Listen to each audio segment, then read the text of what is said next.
What's the chances that an appeal is gonna be received? I'm gonna find out Friday. Good. Is it a?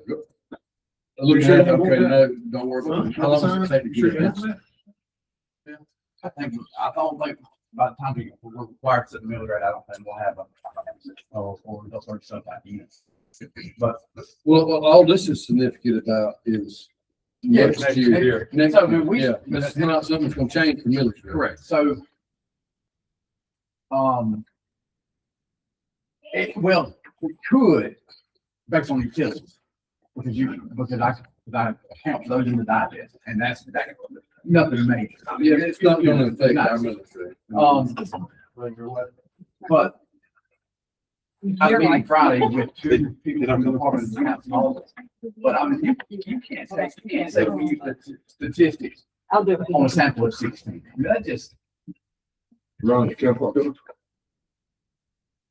I don't know. Okay, I saw her back there. you got her. I'm gonna introduce her in a minute.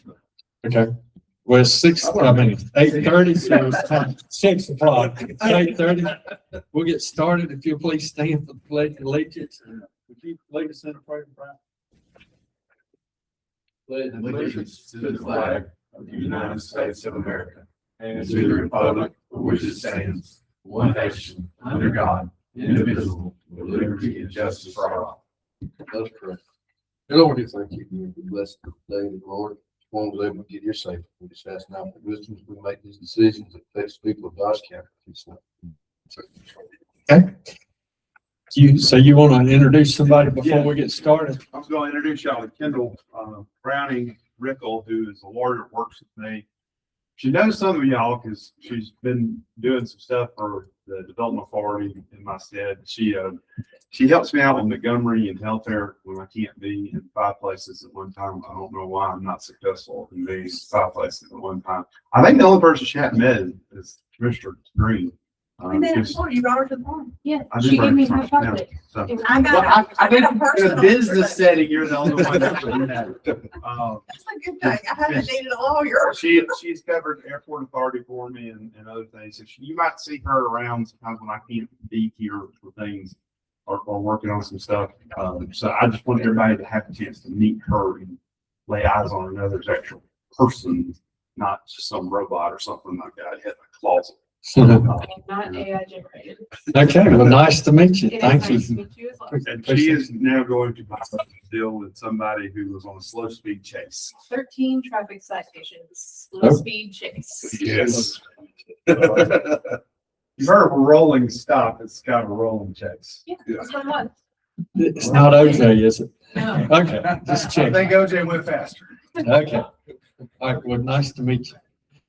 All right, at this time, we'll go to the business of the day. We got the data center ordinance, and it's right here before you.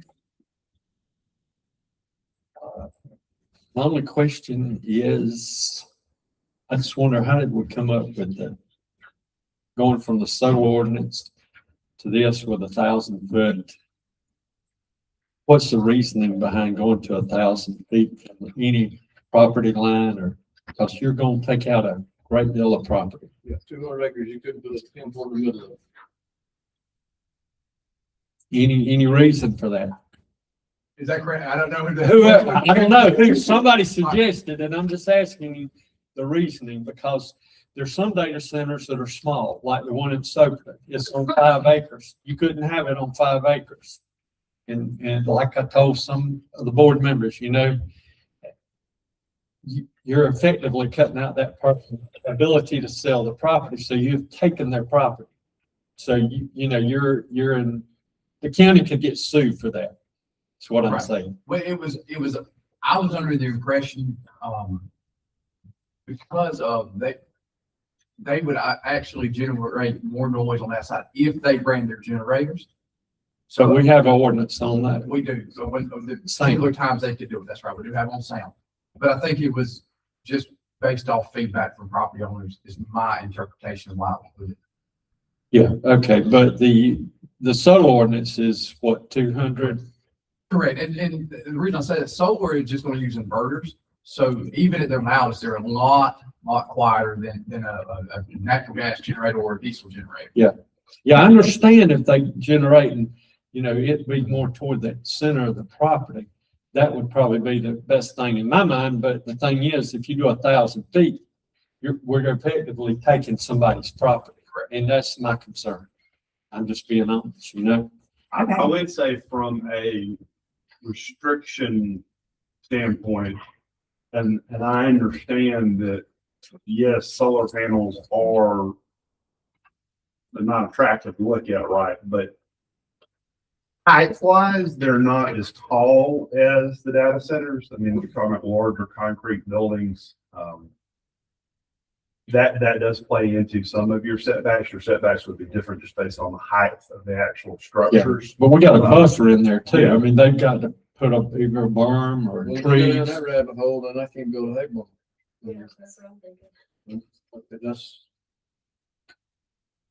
I mean, I'm just trying to figure out how to keep the county from getting sued, because if I had a 10-acre lot, I mean, piece of property, and they want to put a small data center and you're effectively cutting me out, you can't do that.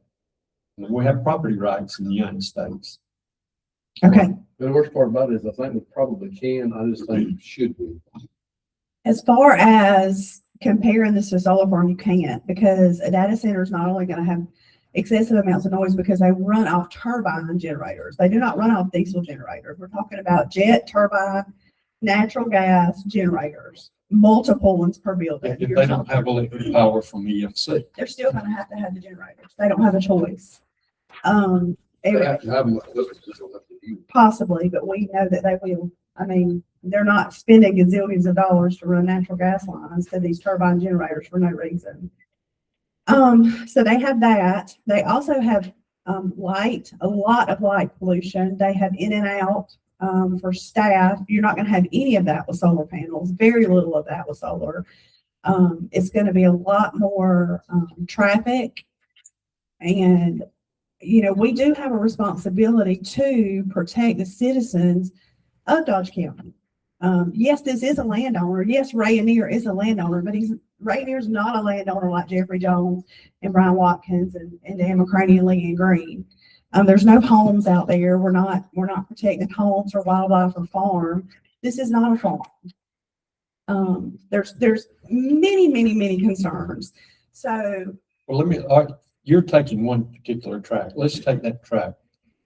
They're gonna come off the 4 lanes. How's the traffic gonna interfere with the 4 lanes? I mean, right now, I go to Cochran sometimes twice a day making deliveries. There's not a whole lot of traffic on that road. But what I'm saying is, what if we had Gilman coming in and they were gonna have 1,000 people working for them? Are we gonna tell them they can't, we tell them they can't come? no, absolutely not. You wouldn't tell them that they can't come. And I'm not saying that you're saying that here. There's so much more to think about with these data centers than there is with Gilman. Yes, Gilman's going to bring manufacturing things. You know, they're going to have to have emergency plans in place and things like that as well, just like a data center would. I mean, because it's a business. It's a business coming to town. So it's no different than any other business. However, this is something like we've never seen. With these buildings going up and depending on what size the site is. I mean, it may be a small, like you're saying, a smaller scale data center that shops us, or it could be a hyperscale data center that shops us. We have to be ready for both or everything in between. My only concern is, I think the assumption from what you just said was that it's going to be this huge Rayonier site, and it's got nothing to do with a smaller site. Like I could possibly sell them 100 acres or 50 acres, or in this case, 5 acres. So this ordinance will affect every one of us, not just the Rayoniers.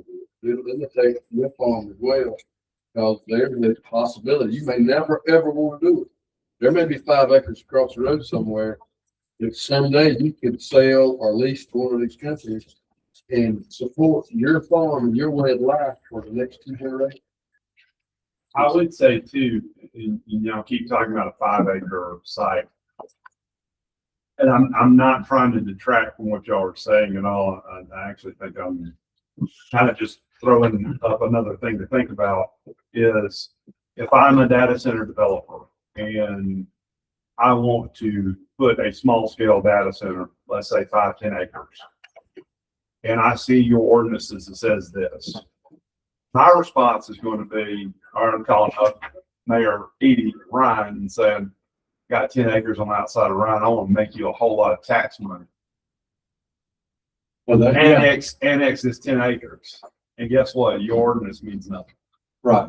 So, there's, yeah, you can have all these restrictions, but if they go right next to one of the cities and say, hey, here's this deal. So home rule trumps our ordinance. Is that what you're saying? I didn't realize that. Yeah. I didn't realize that. And then that would be true as well as if you did zoning. That was my question. Zoning is sort of what you're trying to do is accomplish zoning without accomplishing zoning with special use permit. Not really zoning, but it's trying to accomplish some of the benefits of zoning without having zoning. Zoning is only applicable to unincorporated county. The second it becomes incorporated county. I'm glad you brought that up because I didn't realize. I thought it was countywide. But And I don't know that really, I know y'all are having a discussion going back and forth. It's sort of just something to think about, Yeah, we could put all restrictions we want, but all I got to do is get annexed to one of the cities and then do whatever we want. But also, we do know this only going to happen close to a major power supply. Right. So, which I know the smaller ones may not be as tied to the major power supply as the larger, but they do have to have significant power. Well, but that they can get, Georgia Power has shown a willingness to do things in terms of power, but I'm thinking about from the perspective of if water is an issue, then some of the newer systems, some of the things you're seeing these companies do is explore things like pull from rivers for supply, not for discharge. And so I go down the Rhine and I find 500 acres near the river that I can draw off the river to draw for cooling. Still have to plug in the system that's where my replenishment is coming from. That gets real attractive to the data center companies. Like, okay, you got these ordinances that say this. Dodge County's kind of a no-go place. Instead of suing them, let's just go down here and annex this into to this municipality. Right. Yeah. Well, and one thing, you're talking about the closed loop system. I happened to watch the news this morning and they had I guess an expert on there with the program and, on a closed loop system, they it's less than 1,000 gallons a day. Yeah. So, I mean, You still got to have water come from somewhere, but right. Yeah. So, I mean, it's not like it would So burn what you're saying is this new car wash we've been waiting on the last 10 years down there. It's going to use more every day than this thing's going to use in a month. it's going to waste more days in that way. So Yeah, that's what I meant. Yeah. So you mentioned about the rivers and intake and not output. That's a big concern that I have because what are the regulations on these companies? And it's a large amount of water. We're speaking about a large amount of water. Yes, there are other companies that don't dispose of things properly. I understand that. However, how's there a guarantee that they're not going to pour back into the ground water aquifer in the rivers and the streams? Because there's a lot of them. that's going to be EPA and EPA. Right. I mean, we know that it's regulated. Is it regulated? It is. Exactly. And so These that's bigger companies EPA, are under EPA. more scrutiny than anything small. Yeah. Now, I will tell you this, that there's regulations there. There's not so much regulations on the uptake of water. There's a little bit with navigable water like the river, EPD regulations on what you can do. But discharge is heavily regulated. And it's So not that's just what into pollution bodies comes of from. water, it's also into the ground. Yeah.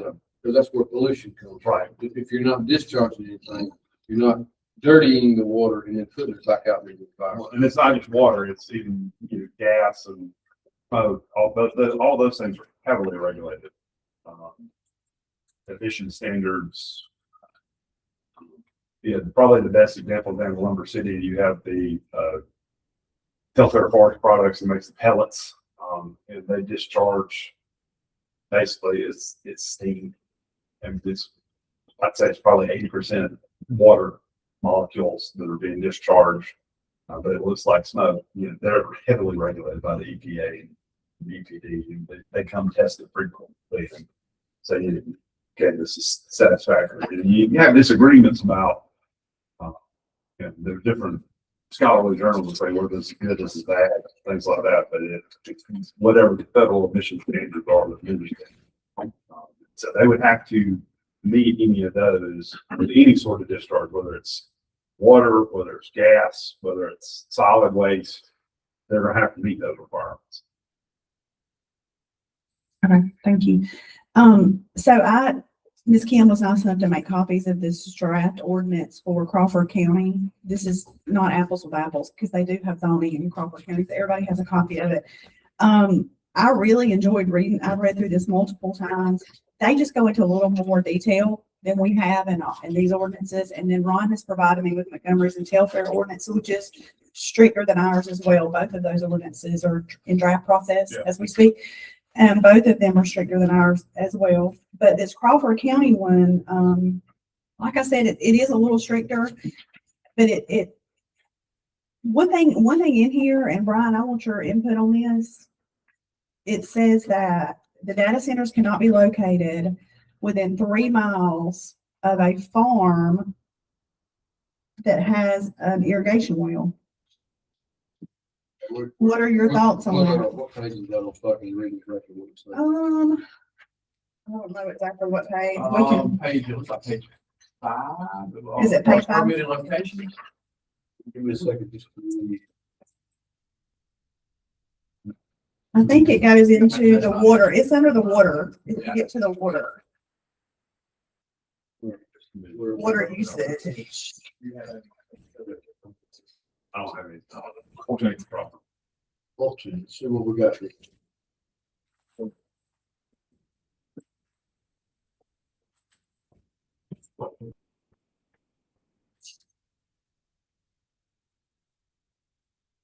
Crawford County, they want them on the public water system? Yeah, that's what it shows, public water system. Okay, it's in here. I'll find it, but it Well, I just want to basically read through says, this. Let me give me a second.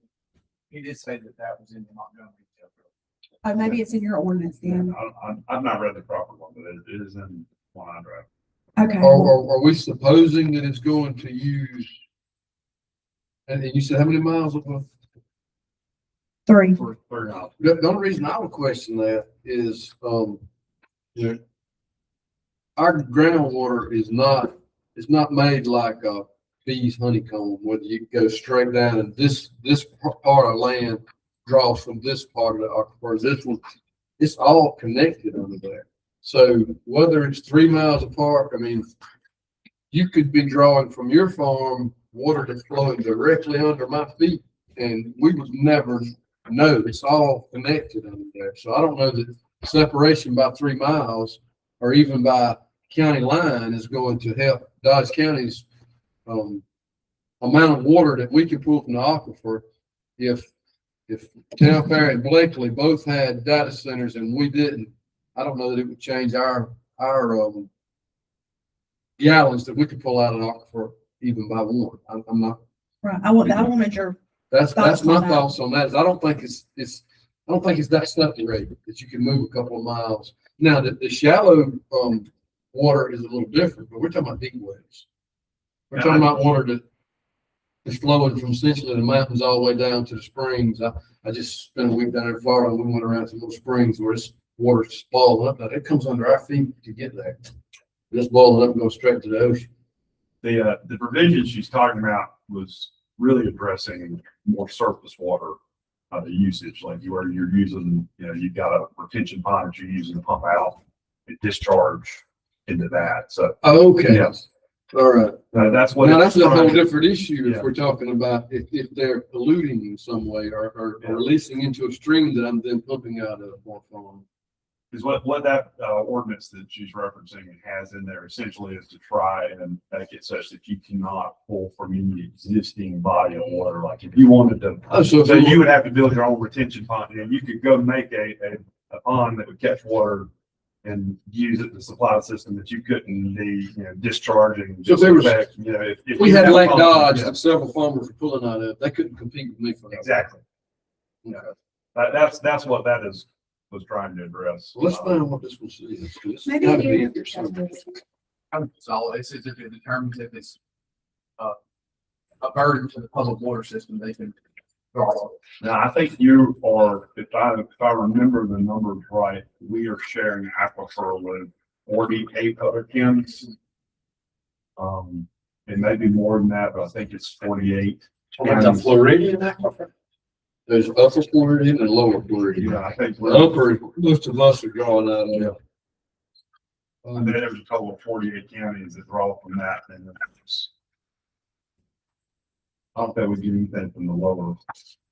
Okay, so this is under distance setback on what you've been working on from Montgomery and Telford County. So that's why Ron, I think Ron can help us with the setbacks, because I know that that's concerning for some. So, it says the facility shall be located a minimum of 3 miles from any body of water. That's under the setback. Then it says the facility shall be located a minimum of 3 miles from any property which is, at the time of the application, being used for primarily agricultural purposes and regularly or historically uses irrigation systems for those agricultural purposes. Where's that? What page is that? It's, page 3. Okay. On this, we don't have. Oh, I'm sorry. That's the front. So you can see what it says, and it was under setback, so that was part of the setback rules for. You got me when you said any body of water. I mean, whose definition? Because we're talking about stream, we're talking about somebody's local fish pond. I mean, that's 3 miles from me. I don't know of anywhere. I could be 3 miles from a body of water. Well, from the, yeah. From But if it was, I mean, like, if you look, are you looking at 1 acre ponds? Because Dodge County. There's has gotta be pond some ponds. definitions. I'm not saying, I'm just saying, I just want everybody's thoughts on it. Yeah, I'm just trying to get in my mind what we're calling a body of water. That would probably need to be defined. They know where around here, 3 miles from the fish pond. Essentially, sorry about that. Got to go.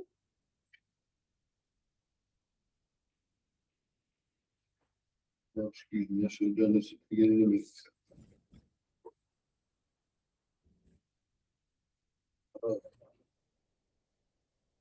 Ron, you said this was Telfair? Telfair or Montgomery.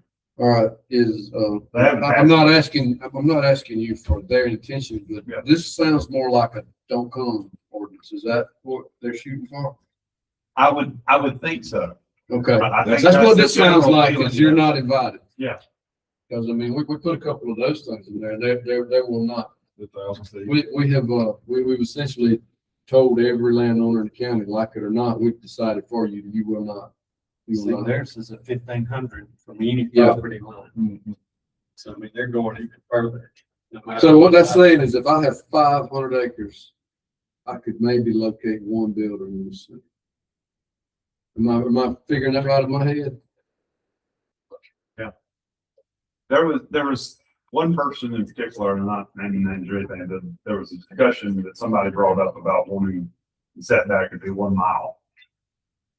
And just So go ahead and make it 10, because what is, make it 50. Yeah. Yeah. I think it's what I said.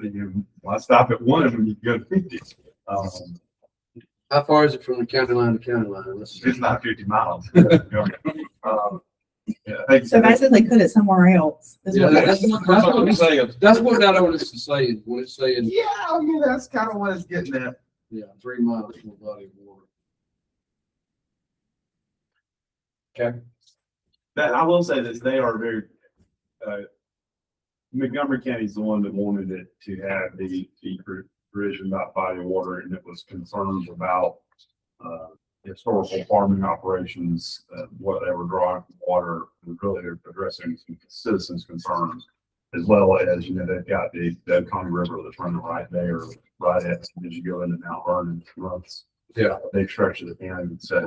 Well, anybody that knows anything about farming knows just how much an agricultural well pulls from the ground. I mean, to me, that's not, what it's gonna pull is not necessarily issue here. I mean, it is, but not so much as what's going back out. Yeah. And how it's gonna be regulated and documented, that it's not going back out into our streams of water and into our groundwater. Exactly, because the smallest agricultural well that I'm aware of is 350, 400 gallons. Most of them are north of 1,000. When you get to the larger pivot systems, anything over, say, a 6-tower pivot, it's gonna have 1,000, 1,100 gallons a minute. I've seen some 3,000 gallons a minute. Right down close to Yeah, my I think place. I think if That's- people that's water. understood that, they would be That's water. alarmed, you know. Well, they would until they understood the amount of water that's under our feet, this aquifer, I'm telling you, it's going down there at millions of gallons per second. That is erupting out of the ground going to the Gulf of Mexico. That I just witnessed this past week, and that water is flowing under us. I'm not saying it's an endless supply, but there's a pile of it down. Okay, so Bill, I know everybody wants to move through this. Crawford County is obviously pulling through their water authority. They're requiring them to hook up to their city water or their whatever county. water. Crawford must have a county authority. water system. We don't.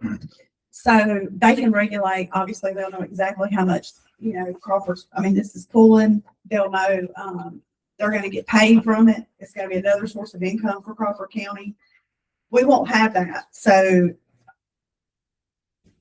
can we regulate? I know that it's gonna have to be metered, and I do know that EMC or Georgia Power will turn off agriculture meters during certain, and absolutely drought Well, conditions. that's protecting the electricity and not the water, but we could, and they will have water meters on them, because every well that's dug now, the new requirement is you have to put a water meter on there that says how many gallons. So I don't see why we couldn't put in this ordinance that we need to know how much they're using in case it does spike. Exactly. That's what I'm looking for. We're Yeah. looking for some things in place here to hold them accountable. I can't see that that's not a reason, because if they advertise to us that they're using less than 5,000 gallons a day or whatever it is, then if that changes, we should be able to know that. All right. Much like in the development authority, somebody comes and they tell us how many jobs they're going to have. We usually tie that to whatever incentives they have. Okay, if you're coming in and advertising 60 jobs, you come up with 6. Now, that's not as advertised, so we need a way to claw that back. One thing we have put in draft ordinances for governing welfare, it's sort of implicit already in yours, but we can delineate it a little bit better, is this idea of a conditional approval. Y'all got the requirement that the third party does environmental impact analysis. It could be, all sorts of things from, what's your discharge, all those type things, but also how much water you're using. And you could condition your approval, the permit on you shall not exceed, and this is not a reasonable number, but you shall not exceed 10,000 gallons a day being pumped. And require that they report back. And that's not a realistic number. I'm just. Yes, whatever the real number. What, 10 gallons a day, whatever you want to say, the imaginary number is there. And condition the approval on that and report. So you would have the ability to say, you know what, you didn't turn into a report, or the report shows you using too much. We're gonna pull your permit if you don't fix it, type thing. You do have that. We can delineate that a little bit better, that there's this idea of a conditional approval. I like doing that because it gives y'all more leash on them, which I think is ultimately what you want from a protection standpoint. That's right. We need some sort of reporting. Absolutely not. Never again. Do not come here point blank. Period. If you want to just make sure they're being good neighbors, that's what you would do. Another reason we want that too is to prove that they're doing what they said they would. Because if we get citizens come here and say, this is just terrible, and then we pull our reports and says, well, this is what they said and this is what they're doing. If it's bad, we need to enforce it. If it's exactly what we agreed to, we just need to know this is actual, unless we can find that it's false in some kind of way. Well, and to that, because I was going to point out, the immediate knee-jerk reaction is, okay, well, they're going to say, here's our report, trust us. And then you can condition the approval on them to have independent third-party testing. Yeah. So you don't have to, it's not, take our word for it. You can have somebody that's unaffiliated come in and check it. But they pay for it. Yeah. And provide it. So, You've got the ability to regulate them in that. I want to get back to the generators you mentioned, Leanne. Can you hold that and the water, can we move on from that? Do you mind? No, that's And then fine. we'll go right there. Okay. On page 14 of that Crawford County, if everybody will turn there, and Connor, this is what I would like to do if everybody's in agreement. B, I want to include these things, but obviously to fit us. So if it says something about, the Crawford County Water Authority, obviously it'll be that. I'd like to include B in there. D, to fit us. E,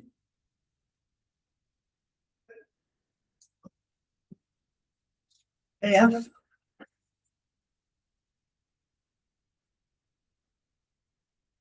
G,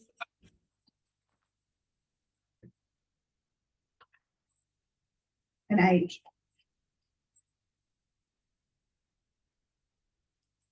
And that covers everything from metered water. They can't, they have to have their approved site for drilling a well. They can't drill after it's been approved. And then it's even EMA and fire and rescue is covered in H somewhat. The only thing with H I'm concerned with is because H handles the throttling of the water capacity of Crawford County. Well, we can take it out or just put, we need something in there. She's right. It's gonna have to be changed because I think B and this one, at least I just skimmed over them, both have to do with lessening the capacity of the water system, which won't be an issue for us because they will be independent of any. Right, water. just fix it for us. Yeah, so anything that has to do with how much is affecting fire and rescue, that has nothing to do with ours. So, and I think B can be, I just don't know if H can be adapted to fit us because it is strictly. Dealing with how much But water if is it used. can't, out of don't worry the about it. system. Yeah, just Don't worry about it. What she's saying is everything, all of the good Yeah. points of the water use. I don't have any problem with requiring them to report gallons and those other things. So if they do tell us they're at whatever level, then we won't hold them accountable.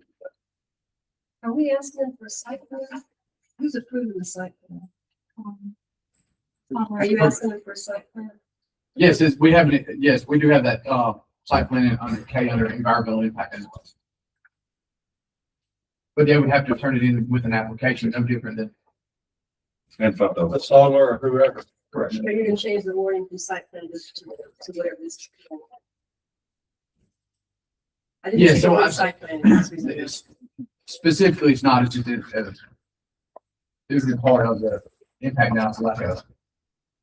But yes, I will move all that into, I'll create a water use. You want that more defined? Sharon, is that what I you're want to asking? know if we're asking for a site plan, because that to me means something different than what K is. Well, they have to have a site plan when they do environmental phases, they have to have a site plan. So it would be, But I don't remember reading that. You need to, I read it 3 times. they have to do an environmental impact assessment. No, that the word site, the phrase site plan. Right, That right. means So the something word, specific. yes, no. I guess what I'm telling you is that in an environmental phase application to EPD, a site plan is required. So it is, It's required, but it's not. so I didn't specific on specifically this. say site plan because in that report, it would consist of that. That makes sense? What they So have to, EPD is asking for site plan. In environmental impact analysis, a site plan is required, yes. so it's required in there. It's By just the not EPD. listed But, as a site plan, yeah, and I, that's definitely, Not but required by the EPD. when I put in, Okay. what I'll do is I'll put in the water usage requirements, just like here, and it will, I will take that verbiage specifically and put it in ours. We can also. It's on here. Found it, but it's talking about building structures. Yeah, so it's on here under special use applications. Okay. Permit application. You've got a site plan of the property that depicts the locations of all existing and proposed structures. We could also put in where we talked about the environmental impact analysis, a parenthetical that says which shall include without limitation site plan. Add some qualifiers there, the things that might include. There won't be an exhaustive list because, as soon as we get caught up with technology, it's gonna change.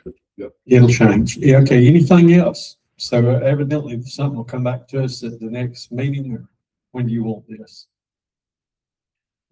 Because the longer we wait, I mean, if somebody comes in tomorrow and buys a piece of property, which I doubt they will, but if they do, we don't have anything on the books. That's what they got. That was just water. I want to go through every one of these. Okay, So Brian let's go. Start at the beginning. was asking about the generators. Yeah, you mentioned about the, I don't have any knowledge of the turbine generator you're talking about. Are they loud or we think they're loud because of the word? Or do you know anything about them? Do you want to? Okay, so personally, I did not until 2 days ago. And so my engine loving, plane loving, everything running through the sky husband told me about the turbine generators.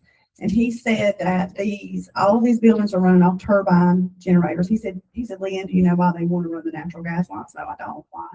That's why. And I said, okay. He said, because they use natural gas. They don't use diesel generators.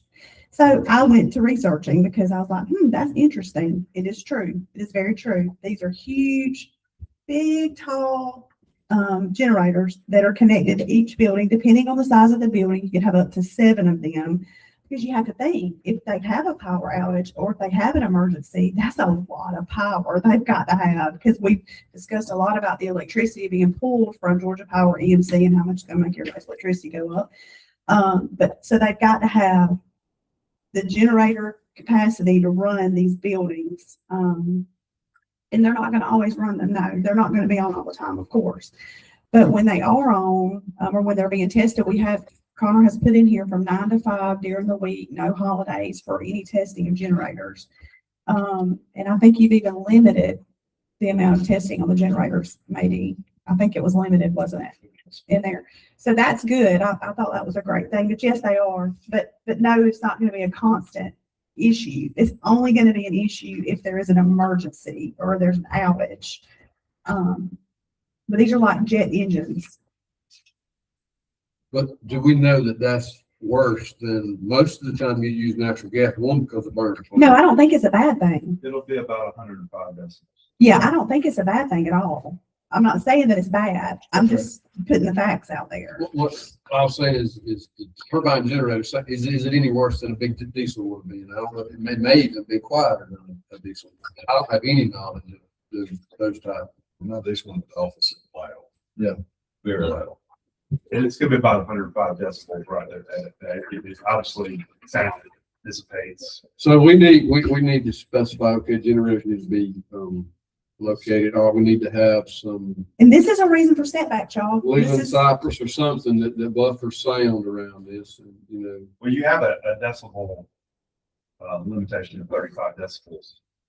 from property line. Yeah, so I mean, that would include the generator as well. Okay, put it in more percent. My simplistic understanding of engines is turbines are typically more loud or louder than traditional pistons. You know, And I'll say just from my again, experience around on an airplane, say that again. just from my experience, turbine engines are louder by nature than. But if we've got the decibels at the property line, that Correct. takes care of, we don't have to worry about, okay, you using, squirrel power this or diesel engines, But who's to say if we don't have the setbacks that they don't build on the property line?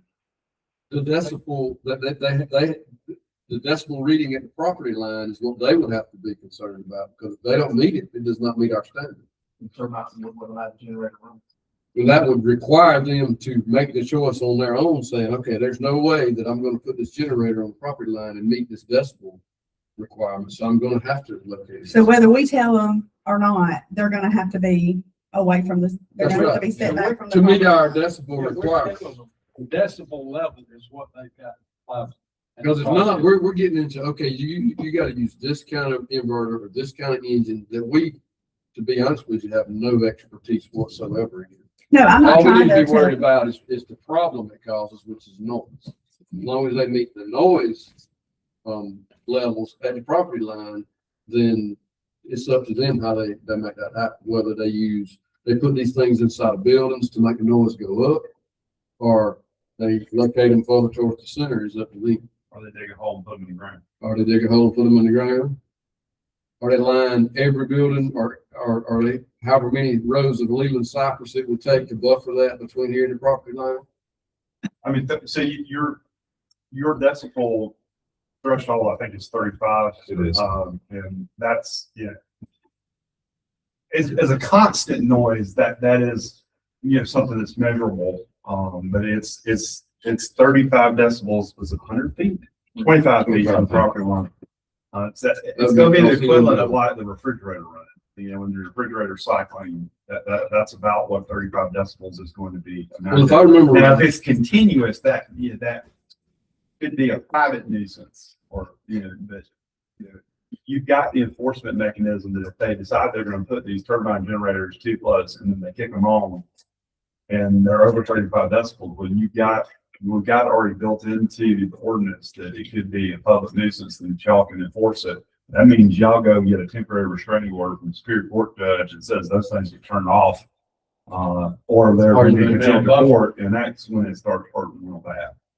So, yeah, and That's also, when you start pulling that 10% of that bond. but also, you will know where those generators are going to be located as part of the environmental impact analysis. Correct. So, I mean, before, nobody should be surprised about where anything is out there. At all. Connor, when you did those sound measurements, what was the ambient decibels just on a country road? Nothing. One I took was Scarborough Rowlands Road, just out there in some pine tree with bird noise, just natural noise. It was around 32 to 36. I thought that's how we came up with that 35 number is we don't want any more noise than is normal for a regular, just out country road. And it's, the shocker to me was just the overhead huge transmission lines were around 55. Yeah, if you live beside a power line, you were 55 to 60 at our road. That was a regular power line? No, sir. That was a big transmission line? Yeah, I know. Okay, Liam, what was next? I want to add on page 13, I want to ask if it's okay with everybody to add these details in. It's just, we already have it. I just would like it a little more detailed. This is about the generators, since that's what we're talking about. What? Page Where did you come? 13, I want B.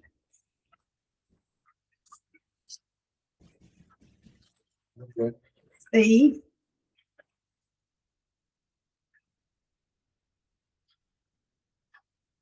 How much you prohibit mobile generators? So what if one of the generators tears up and I need to put one in? Because we don't have any control over what they're gonna pull in and what kind of noise it's gonna make and what it's gonna use. So could we just say any mobile generators need to adhere by the same exact Okay, rules? as any exactly. permanent? So C, that we can just say that mobile generators need to adhere to the, yes. That's You fine, actually as long as we have- can say. yeah. You have in there about temporary generators, I believe, already in your draft ordinance. If you know where it is. Thought there was. B, generator shall be enclosed with an acoustically rated enclosure. Number 4 under F.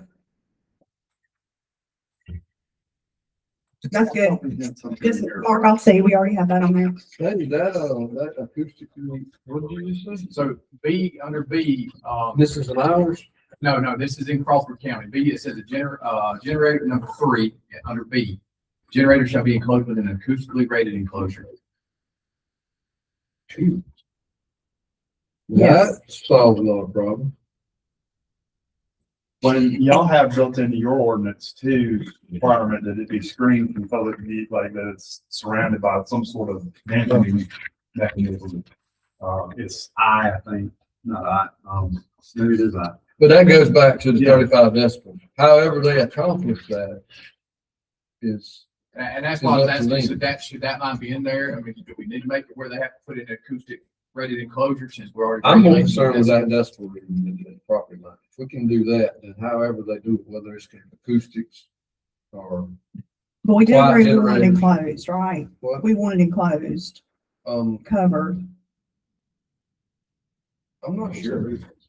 If they are meeting the acoustics, whether they're choosing a quieter, system, or they're enclosing a very loud system, I think it should be up to them as long as they're meeting the sound levels of property line. we're getting too technical when we tell them exactly how to do it. We just want them to do it. In my opinion.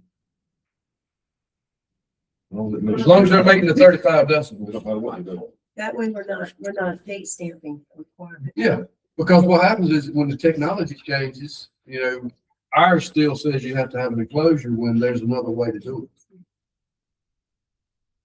As long as they're meeting the noise requirement at property line, I think it's up to them how to do it, my opinion. Okay, on D, do you guys want to require an acoustic analysis? I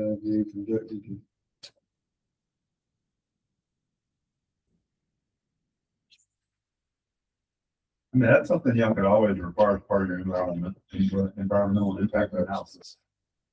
So just add that. Or is this K. before or after? Because how are we gonna do it? You could conditionally approve it on the requirement that they do that sort of testing. Okay, I don't have a problem with that because there's no point in us requiring something if we don't require them to test it and Yeah. prove that it's actual. So we need to add C to K on ours, Connor, or just some sort, right? It's D.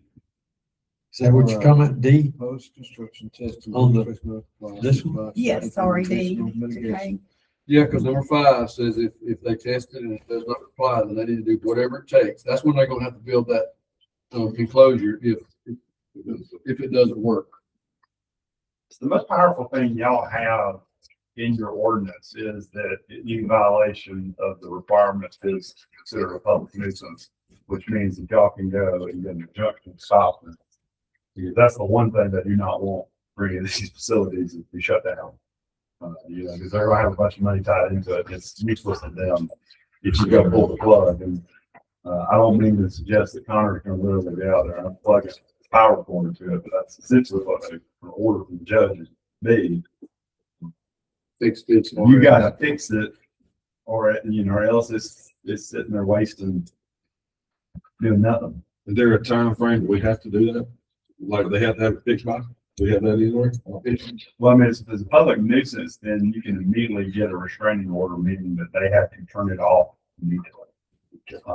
I'm assuming that's partly up to the judge. The judge can say, okay, you got 30 days to fix this, or I'm cutting you off, or he can tell I'm cutting you off today. Look at E, it's the next one. It basically says what Ron's saying.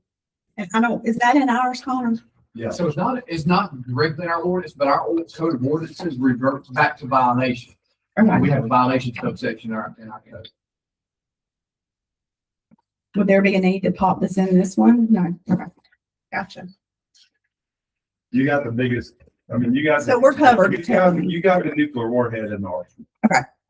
That's the best way to describe it. And I would say that, I don't know in particular what any of our Superior Court judges would do, but I am of the opinion that none of them are going to be super big fans of data centers.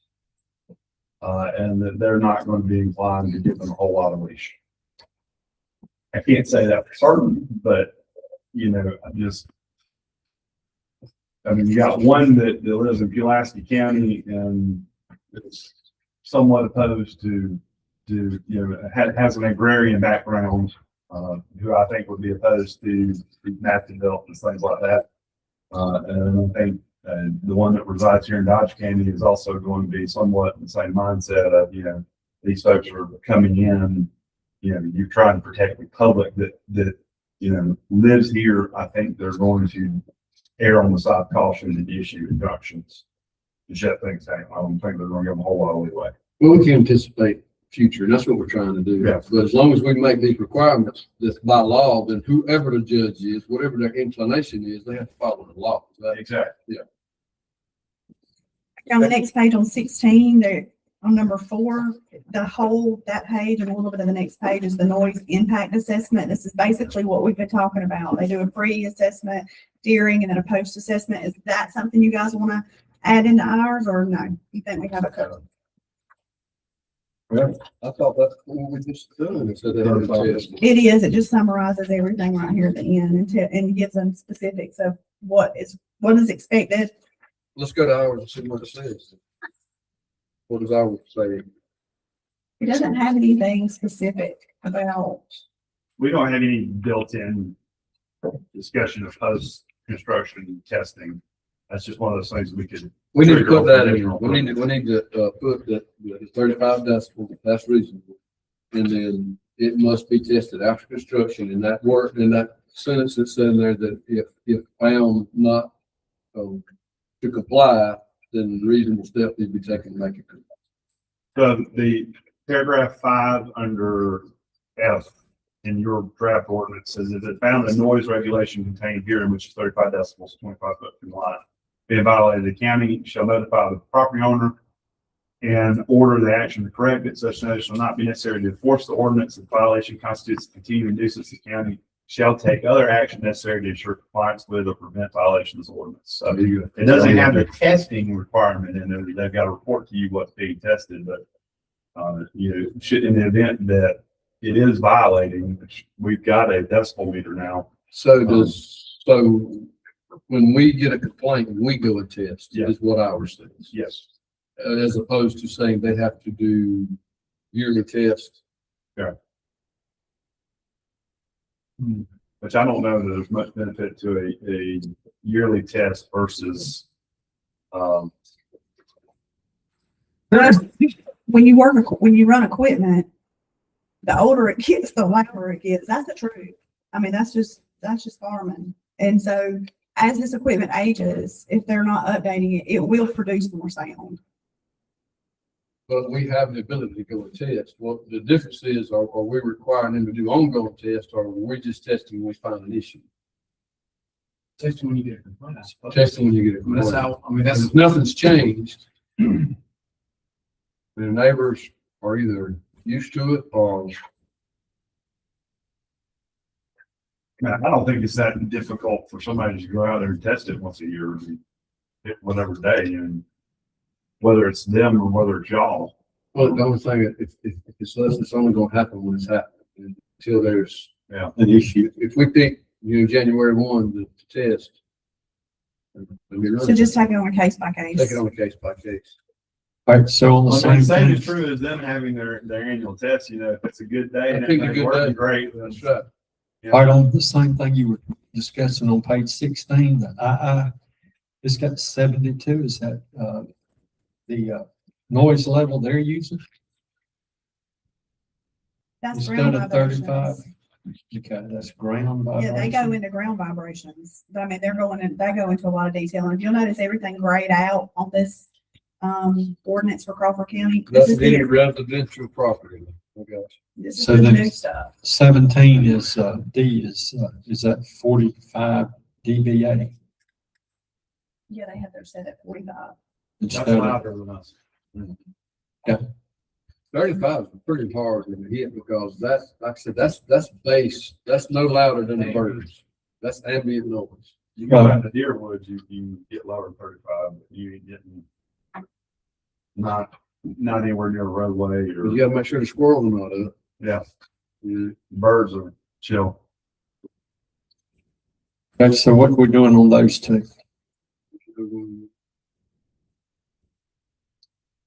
All right, I want to ask you this, talking about that. If they're testing this thing on the same day the wind's blowing, it's gonna be a much higher than the 35. So how are we, If they're Allow testing, that. if they're testing, they're gonna have windscreen and have wind mitigation units put up, because you can do that. I mean, it's not like a windscreen on a microphone, it's more of a, it's like a plate. almost. so there's a way to do that. Yeah. If our deputy just goes out there and holds it out the car and it's the thunderstorm's coming, he's gonna be getting 90, and we can't blame them for that. No, Okay, so what are we doing with this? We're going, I mean, if you wanted to blame them, what you do is you go test it every day about 2:15 when the plane's flying over Moore Robbins, and they'll always fail it, right? I mean, Yeah, that's what I mean, is how do we ensure that it's a fair test for them and us?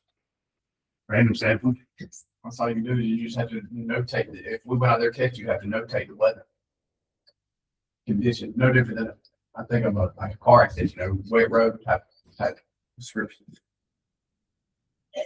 Then you're gonna have traffic on, using the rating as an example, when you have traffic on the road. I mean, probably the Depending on where we're talking about the thing being at, right? I mean, that's part of the analysis too.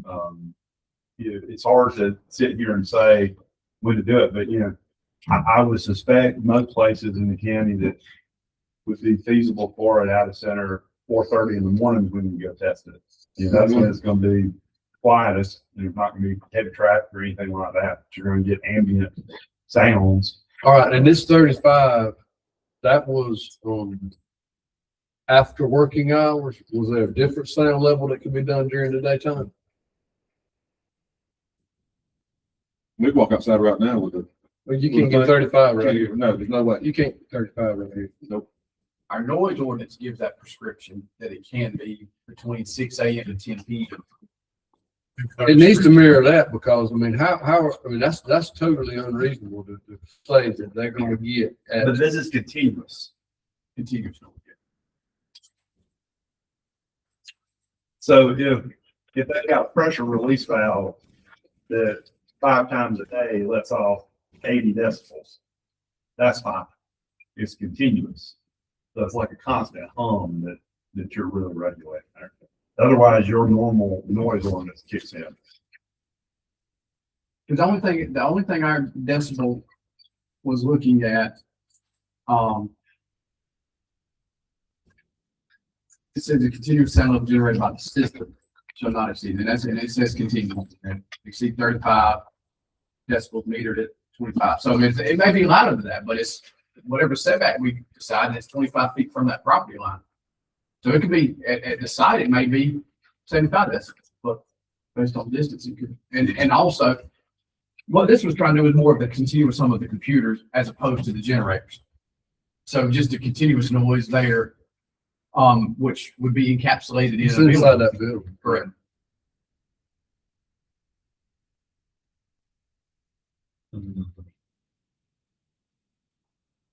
And that was very similar to the solar, because those inverters have a more of a continuous type home. So it's very. The reason I question it is because this ordinance looks much stiffer than ours in most places, and in this particular place, it's less. It's 45 instead of 35. Well, to get a true scientific read on anything, you have to have a control and you have to have a baseline. So if you look on page 16 under B, they've got that covered, baseline field testing. It says the engineer must place vibration sensors and sound meters at the closest residential property lines. I'm guessing they're taking a sample all the way around the property. The engineer must record existing background noise and ground vibration levels for a continuous 24-hour period to establish a baseline. So without a baseline, it's hard to. You're right, because I mean, the ambient noise may already be at 40, and we're trying to get it down to 35. That's Correct. So So we're not trying to ask them to be silent. I mean, we're just trying to ask them to stay within, the ambient sound of the community. So when somebody's sitting on their front porch and their property line touches this property line, they're not having to listen to the humming or, like he said, the pressure releasing 5 times a day is not a problem, because a tractor riding by mowing is not a problem, or a plane flying over is not a problem. The continuous humming and the continuous vibrations could possibly be a problem. Nobody wants to live that way. So do we need to require testing prior to the facility that it does not exceed within 5 decibels the ambient noise that was recorded in a 24-hour period before? I don't know how to do that. I mean, I like the way this reads. Add that baseline in there. And they would have to do it. Yeah, they're responsible for all of this. We're not. But The pre-testing and everything, but now when we get a complaint, we can go out there and test and see if they're meeting the standard that was set for when we get a complaint.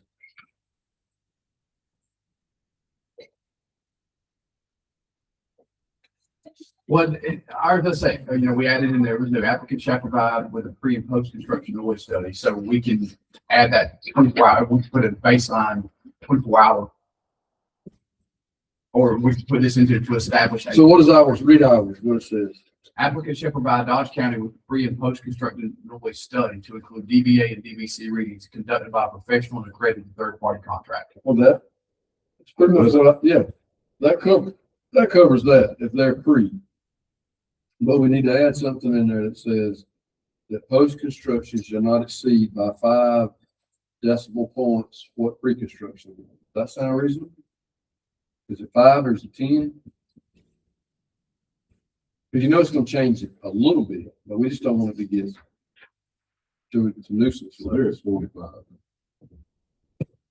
I think 10's fair. 10 is fair, because that takes it from 35 to 45, and then that way, we don't have a number in there, we got a pre-assessment of the noise level. And they can't increase ambient noise, continuous ambient noise by more than 10 decibel points. What do you think about that? And then that would change number 2 in that one, where it says the continuous sound level generation not exceed 35 decibels, not exceed 5. 10 dB more than pre-construction levels.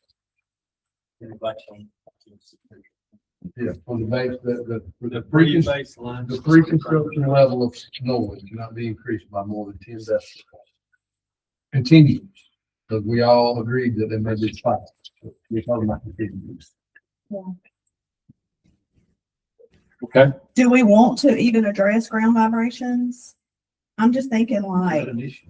well, it says here, let me just read this quickly. It says the model must prove the ground vibration will not exceed 72 VDB at any residential property line. The report must explicitly detail the physical mitigation tools to be used, specifying that all ground or rooftop machinery will be mounted on spring isolation mounts or inertia pads to absorb physical tremors. I don't know that that's necessary. I need one of y'all I know nothing about equipment and inertia pads. No. If they're addressing sound, they're already having to address that, because that's one of the ways you address sound equipment is you mount it on a pad or spring. So I can't imagine a world where the sound level is compliant, but then the vibration is over. If you dug down and put it in the ground, that's the only way I can think that, The ground absorbing it more. yeah. But you know, again, I don't know how deep they actually could dig to put some of these things, so. What would vibrate there and there? I think it's saying if they're having work done or they have machinery out there around it. I mean, there's one school of thought on how to cool these things is geothermal. You dig deep Right. enough and you put it in the ground and, you know, it's naturally cooler But there. that's not called vibration. Well, if you got the generators down there or some sort of inverter, or you've got equipment that's using it, I mean, potential that could cause vibration, but for it to be causing that sort of vibration that far out, and it'd be dangerous. Yeah, you're talking about something big. You're talking about a mining operation or something. Yeah, I mean, it would be dangerous. I mean, without regard to the data center, if it was generating that much continuous vibration, you know, I don't think you could It would be upset. safely put Foundation. equipment in the ground. I mean, forget the public at large. You couldn't want to put equipment there because it's going to collapse on it. Okay. What's next? Water consumption and sustainability plan. We don't have, I haven't seen anything specific to water in our plan. Am I missing it? Other than the closed loop, but there's no restrictions in ours, but there will be when we add. So we're gonna add the meter. Yeah. Yeah. We're gonna add that in. Okay. So when you add the meter, what's the reasonable level? Does anybody know? I don't think that's something we can say. I think we're gonna have to go with all the EPD does. I mean, they restrict deep wells on the irrigation. Yeah, well, I would say whatever their restriction is, should be whatever ours. It's just line up with them. And I think I don't think I would indicate a number. I would say we just have to meet the EP standards. But then we do want reporting of actual use. Correct. Okay, is that okay? That's perfect. PD standard, but we want reporting of actual. And I'm use. assuming that in order to, if we're talking about the well, like I'm thinking like an irrigation, well, you already commented that they have to be permitted. They do. Right. And they have to have a meter. And they have to have a meter. And then You can't, now they retrofitted them and they pay for a meter, but now you got to pay for your own meter. And- A new one. and I don't know how the testing works, but I know that for municipal levels, the EPD requires an annual draw report. I don't know if they. Yeah, that's what the meter's for. It's checked. So just, I would just specify in there that we also, just say it, even though they have to do Because it. what we did under cooling and ventilation is that data center shall submit to Dodge County in writing the amount of water you need. And that's a fair way to do it because, you know, if it's a closed loop system, they're gonna be pumping, filling it up one day and they might not use it for another week until so doing it as, you know, on a day-to-day basis won't be, you need that after. So what I'll do is I'll move that sentence is under cooling and ventilation and I'll add a water usage subsection and I'll move that there and then add the stuff that y'all want to do from the for this order review. What's next? Okay, the environmental and ecological impact assessment. What do we have in here about that, Connor, specifically? Is that part of the site plan? Connor, she's asking about the environmental part of our existing or non-existing. Is that part of the site plan for them to provide the environmental and ecological impact study or assessment? Yes, the site plan will be included inside of that. Okay. And You clearly have a copy of that. Will we? Yes. By this one, they have to submit it to us, yes. Okay. So when they submit it to the EPD, they also have to submit it to us. All right. I think that's fair. And I think that's a requirement because it says they shall provide the impact assessment as part of the permit application. So we'll get that prior to anything. All right. What's next? Okay, preparing environmental impact analysis. I see it under the application.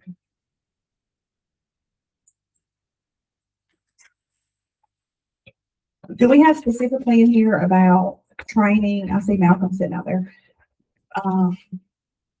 That this company would have to pay for annual training for EMS and fire and rescue? Not specifically. Or reimburse the county for the expense of training? So so in O, it says emergency response. The data center operator shall coordinate with Dodge County EMA director or designee to perform specialized training at least once annually to include applicable public safety agencies. Data center will reimburse the county for all costs performing this training and necessary. Perfect. Yeah. Got that.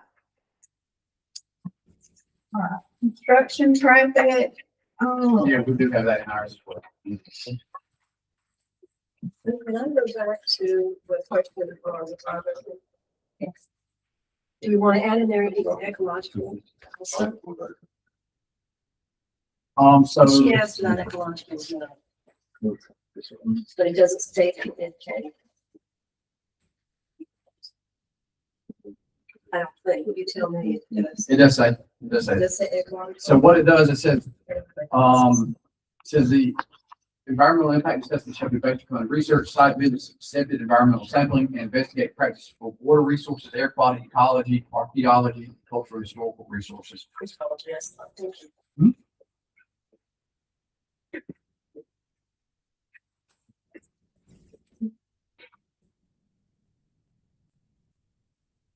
Okay, what's next?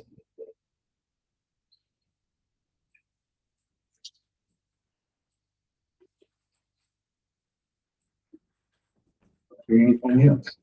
Is it set up? I do have a question. I want to circle back to the water in D. It says that, What page? page 14 on Crawford County, it's in D, it says that, the data center development shall not withdraw from, water from any groundwater source, stream, river, pond, lake, wetlands, or other. Well, that's surface bodies. because they got municipal. So we want, We we don't- need to take that out, right? Yes. Okay. So we're good with them pulling from retention ponds. Yeah, it's on their property. Yeah.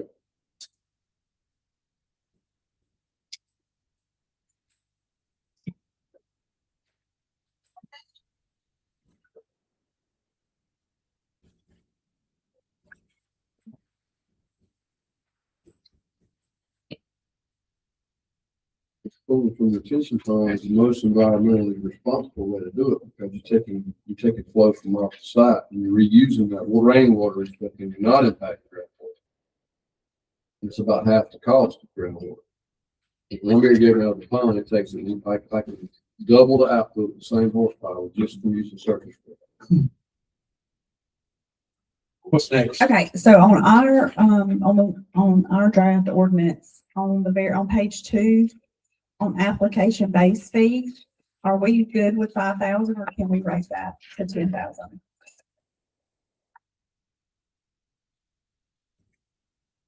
What would be the reason? Because we want the money. Actually, I will tell you, I think 10,000 is reasonable based on the amount of work that Connor would have to do, or whomever, if it's his designee or his successor, and that y'all will have to do in improving these things and looking at all these things. 10,000 is a reasonable fee. Sure. All right, Based on the so, work. my, one question on that, on solar, we did a base fee and then a per acre increase, so if it was very small, if it was a 5-acre site, then there's not near the amount of work as there's gonna be if it's a 800-acre site. That's a big freedom, but, so are we just doing one fee no matter the size of this? I would suggest it be tied to, you've got data center and data center campus for each data center, which is what, 500 Square foot. 1,000 square feet. How many square feet is it? It's defined right here on the front. I would tie it to each data center. So if the campus is multiple data centers, I would just tie it to that.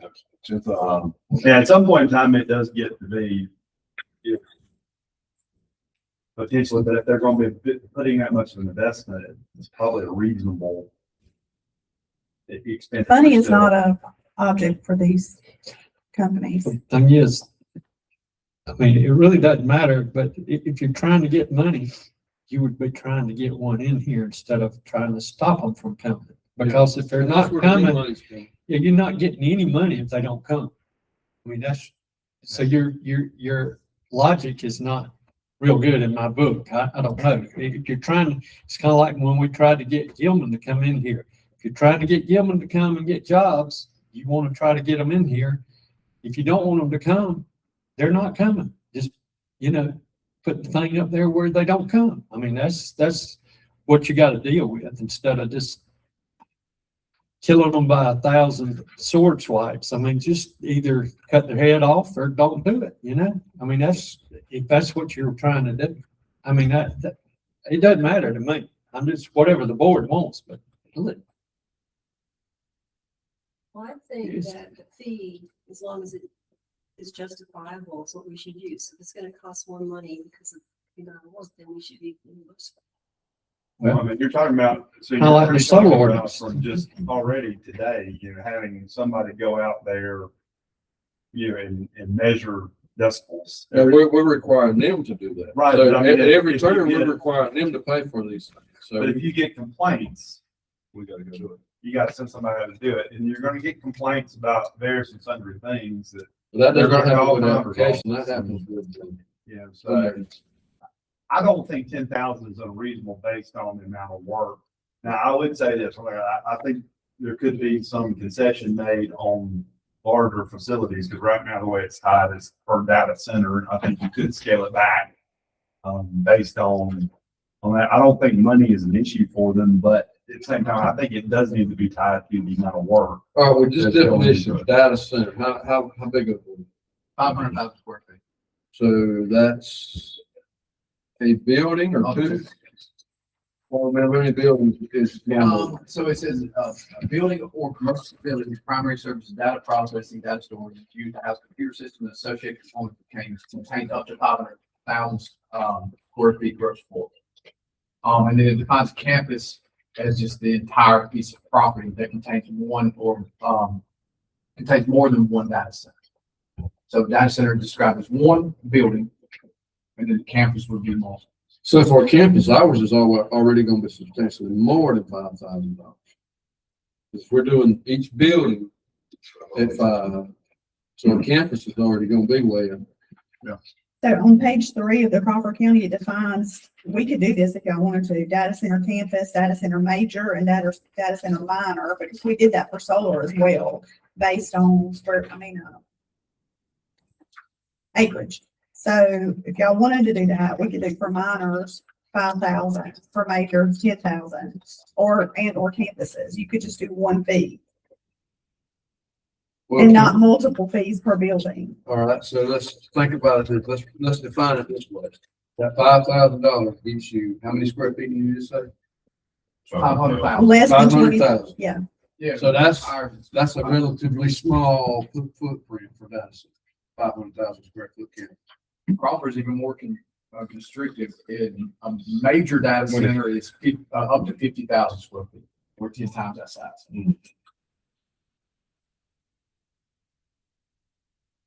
So do we need to back out the size?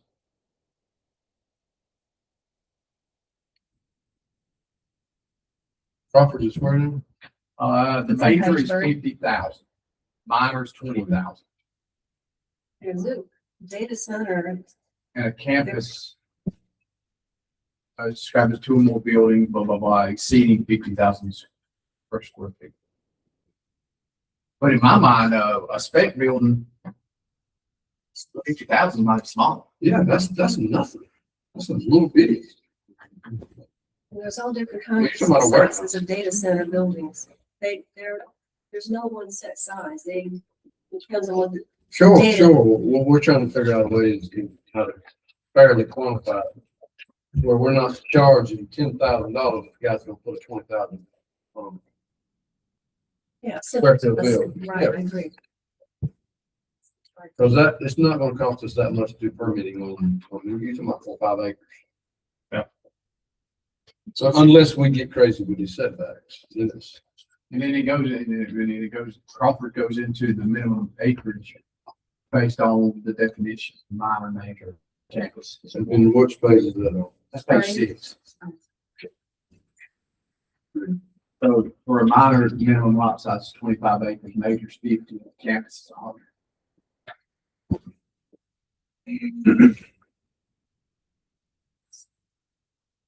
And it's quite possible to have a campus that has multiple size centers. When you do it by square feet, it don't matter what size they are, because the square feet is.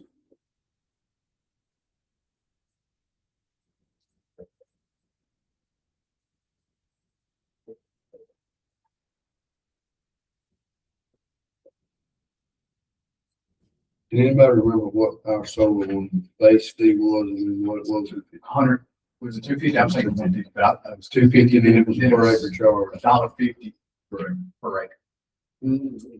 Per acre, yeah. I can.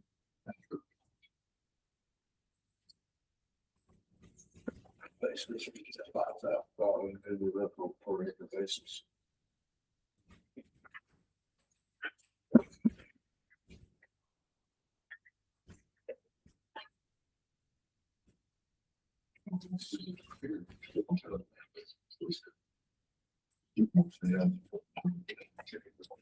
Base fee is 150.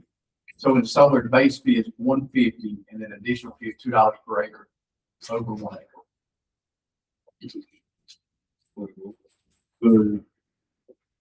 We anticipate more acreage with those is the reason we didn't go so drastic with it. These should be cover a lot less land. You did this by square foot. Square foot might be a fair way to do it to make, And then it's fair. This is our fee. This is per square foot. You're not overcharging or undercharging. I agree. I'm just trying to figure out what that number needs to be.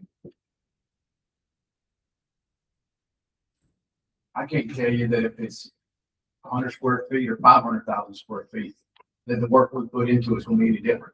We're still going to spend the same amount of time. Whether it's, So what are you in favor for the, I think you need to come up with what you view as a reasonable base fee based on the amount of time that Connor anticipates putting into reviewing everything. Additional, that you have legal review, things of that, and public hearings. square foot doesn't change any of the legal requirements that we're putting in here. I mean, whether it's. yeah, what are you, Whatever your hourly wage would be, I mean, you just put Right, more. I mean, no on different than it. solar. One reason it's that way is because I've got another one, Sawmill because their permit expired, 12 months. I've got another one to go through. Ron, how many hours have you already worked on the data center ordinance? How many hours have you billed the county? So you got the benefit that y'all had like a already built-in one there, but I mean, we're already at 6 or 7 hours even, you know. You got the benefit of me having 2 other counties working on them. So we're almost at half of our current asking fee. Yeah. Yeah. So we're already at $2,500 But I and we mean, hadn't even when we're started. talking about reviewing an application, and making sure everything's, that's gonna be a different sort of review. That's gonna be more common.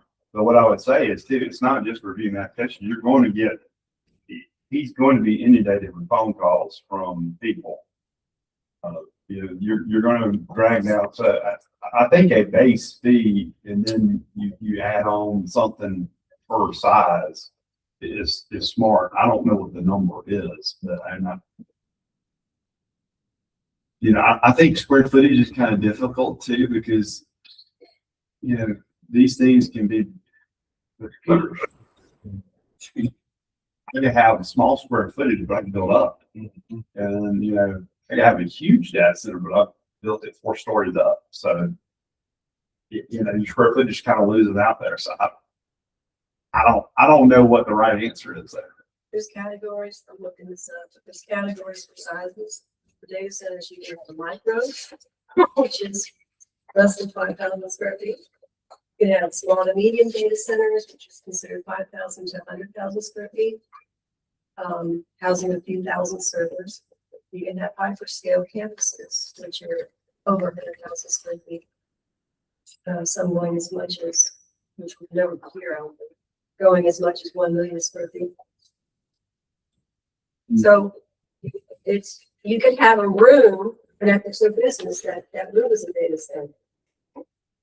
I think that's the problem is it's, with solar, it's real easy because you can't stack on top of each other. It's an acreage.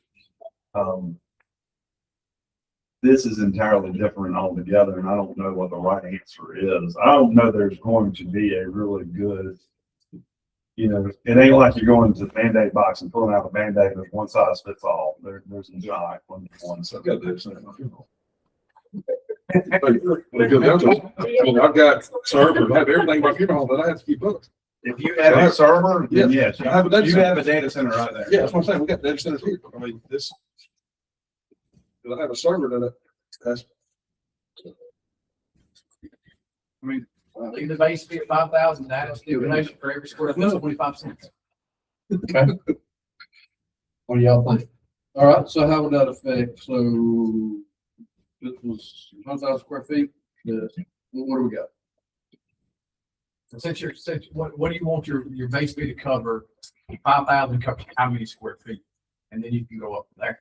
Well, if it's 5,000, whatever size came in, and then the price. What he's saying is up to 5,000, up to this square feet, it's $5,000. Anything above that, it is added 25%. 25%. Oh, okay, okay. So what's 5,000 divided by 25?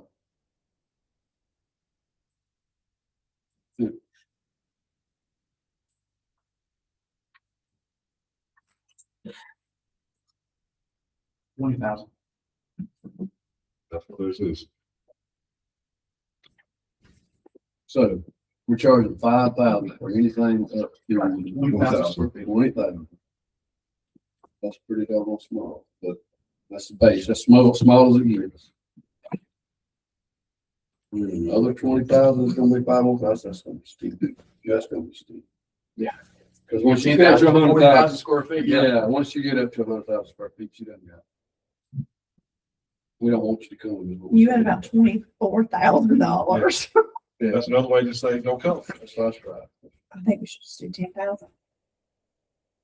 Do it basic 10,000 be done with. 15 And I mean, if you look at the definition, we've kind of capped them at nothing larger than 500,000 square feet, which I think.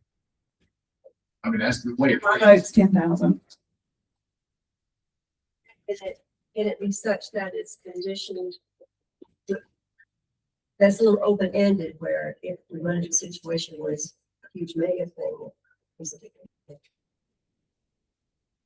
Yeah, we reserve the Well, right to make that change. And I'm looking at the other end, if it is the clause in his, and we start micromanaging, well, look, it's $10,000. It's gonna add, 20 by 20 on the back of this building and call it a data center. Well, keep in mind, it's whose primary service is data processing. So Yeah, his this is primary the service is line. funeral home. Okay, He just all right. has that.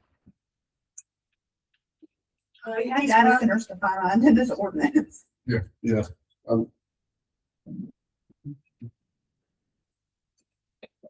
What's our Data capital? center, Connor, I'm gonna just suggest that what you just said is not quite right.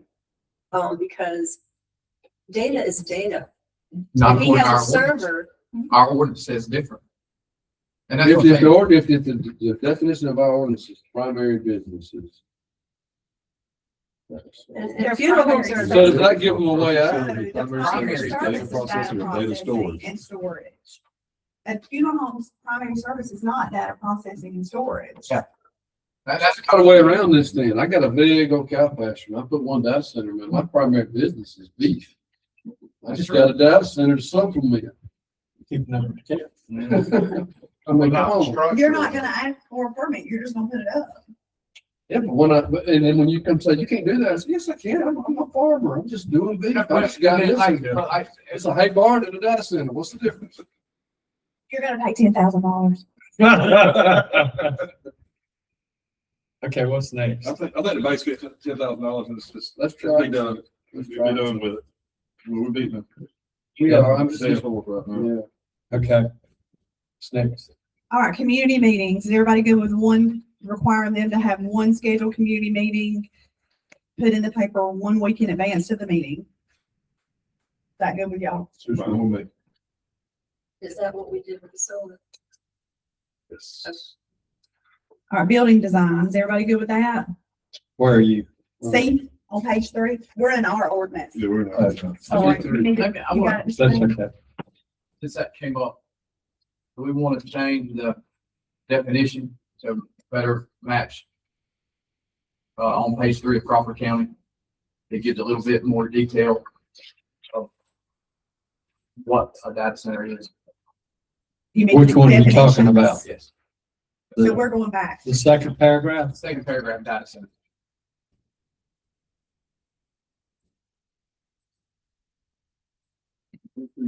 Yes. If we do that just as data center, it completely describes, I mean, I will keep in our square footage, but we can put in all the other stuff to specifically indicate, what it is doing. Since you mentioned that, Connor, for greatly defining the data center and what it is, if you'll read on into this Crawford County ordinance, y'all can take it home and read it. They require, for like cryptocurrency and Bitcoin, they require more surveillance and security because of it draws people in, like if people are doing Bitcoin and mining in these data centers. These are things to think about. It brings people in that want to steal and thieve, and it brings that kind of people to your community. So they require more. And I don't know anything about mining and cryptocurrency, so don't ask me. I just know that this So particular. it's not, you're thinking it's an actual threat of people trying to get, or is this an online? It's both. How in the world you steal? They can go Computer steal problem. they can steal the physical modems. Well, with respect with cryptocurrency, if you get into the processing facility, what you can do is corrupt the data going out, the mining process, and basically have it leach off cryptocurrency to somebody else. Yeah, it's huge. So I mean, But now, whoever's running this facility's got to be concerned about that more so than we would be. I mean, it would be like, you telling me I got to watch out for coyotes killing my cattle. I'm watching out for that. well, and that's a federal crime too, so I know, That's above us.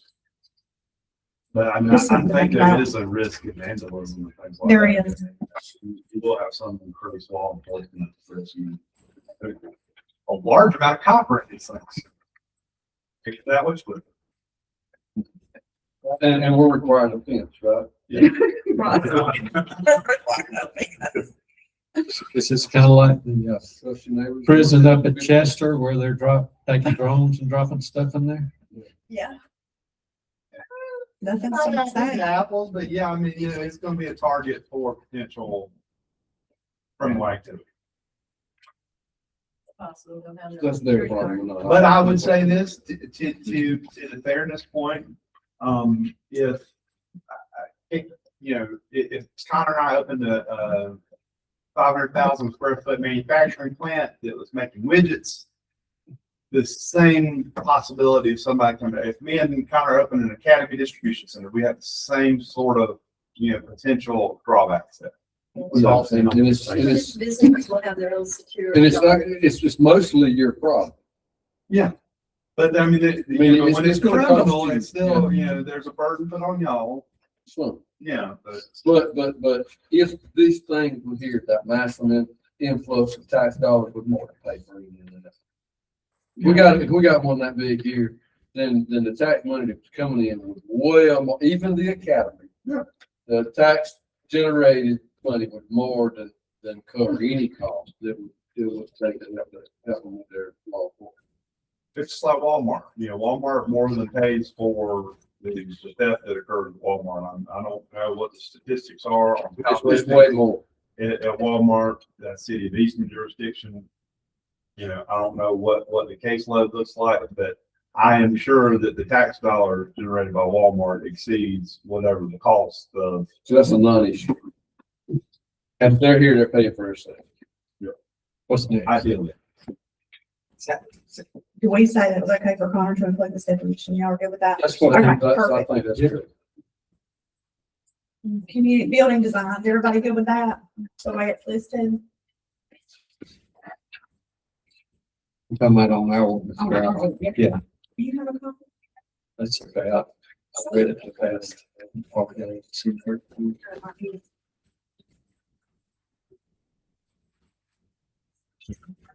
That's all. I got one. I'm good with that. Y'all good with it? I just want to bring up some of the things that I've read recently, talk about these faux windows, make the building look more appealing. Instead of solid, this big wall. We're already requiring a buffer with trees around, it, so why don't we get that one? I'm bringing that up because in their list of buffers, they include using fake windows. But it only matters if we don't have a buffer. Right, no, I'm saying it's one of the options of a buffer. Instead of having to have a vegetative buffer, Yeah. just have a visual, aesthetic buffer. To the building. To the Well, building. In my opinion, we, and it's just my opinion, we back those setbacks down and require that physical tree buffer because it helps with noise, it helps with all of the other, the windows won't, a fake window or any kind of window would not have. it. So, I don't see any problem whatsoever with requiring that vegetative buffer because I think that helps so many things. So we don't specifically require trees. It says vegetation in its natural state. Do you want to require trees? Well, when we back up and talk about setbacks, I think that needs to be a Well, conversation. that's the next thing. If everybody's good with buildings, that's the very next thing we're talking about buffers. What's the last thing? You want to say buffers? The very last thing is gonna be emergency response. Like, what is that? What are you talking about? Ain't trying to change. I'm not, No, I'm just no. going through every one to make sure we don't miss anything. So emergency response, what do we need? Well, no, I mean, we can just, he wants to skip over buffer, so let's go to fencing. That's E. And we're good with that. This says 8-foot anti-climb, right? Everybody good with that? Yes. Noise, we've already established, we've been through that. Everybody happy with noise? Yep. Okay.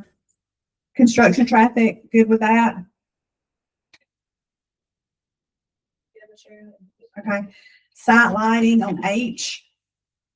The only thing I'd like to add to here is the poles need to be painted with non-reflective paint or be non-reflective material. We don't want anything with that reflects light. If we have a buffer, why would that? Yeah, if we have the right buffers, it takes care of so many of these problems. Yeah. Right. No, well, I think we're holding the bird in our hand. We can decide.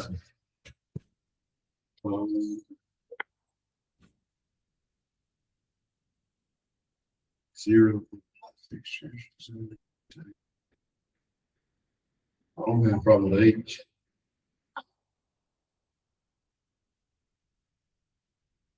Well, it just depends on how high.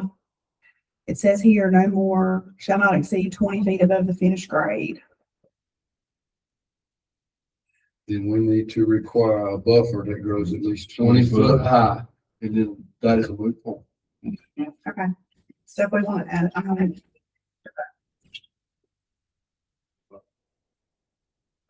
so I don't We're forget. capping lights at 20 foot, and saying they have to be down lights, they can't emit light of it. And we have 20 foot minimum height buffer. Then we essentially have a box, and it is, I mean, somewhat contained. There will be some escape, but it won't be much.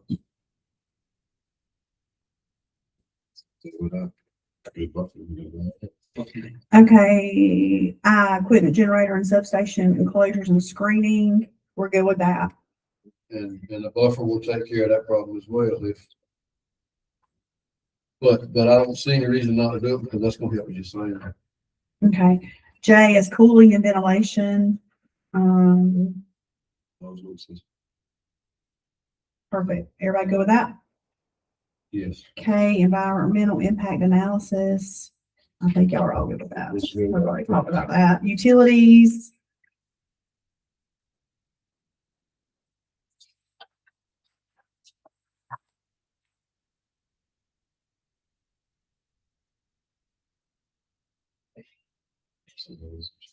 Okay. Everybody good with that? L? I'm just curious, what's the reason for not allowing, them to generate their own power? Given that there's been discussion about future data centers, in the future, they may have to find a way to come up with their own way of generating power if they can't get to a utility line. A transmission line, really. Well, your last sentence, no primary on-site power generation. Notwithstanding utility grid failure. That means their backup generators are not.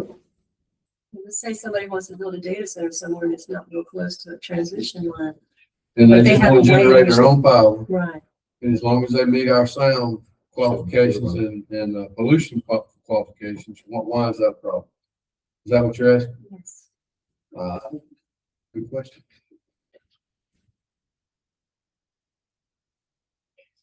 Where did that come from? Where, is that in some sample ordinance or? So would everybody be good with taking that out? We're literally asking them to create their own power, right? Yes. In Yes. times of it, so I mean, it would be contradictory. I think you would. I think as long as they're meeting pollution standards and noise standards, then if that's the way they've done it, it would be the best case scenario. It's gonna cost them more. I can't see them wanting to do it that way, but I don't think we need to take a possibility. Our M says it must meet EPA regulations, which we all agree on. Yes. Our N is substations. Substations are considered accessory uses to data center shall not be located within 1,000 feet of an adjacent property line. All right, that's gonna change with our setbacks, assuming setbacks change. I think it needs to be the same as the, what we call the rest of the ordinance. Whatever those setbacks are. All right, O, everybody good with emergency response?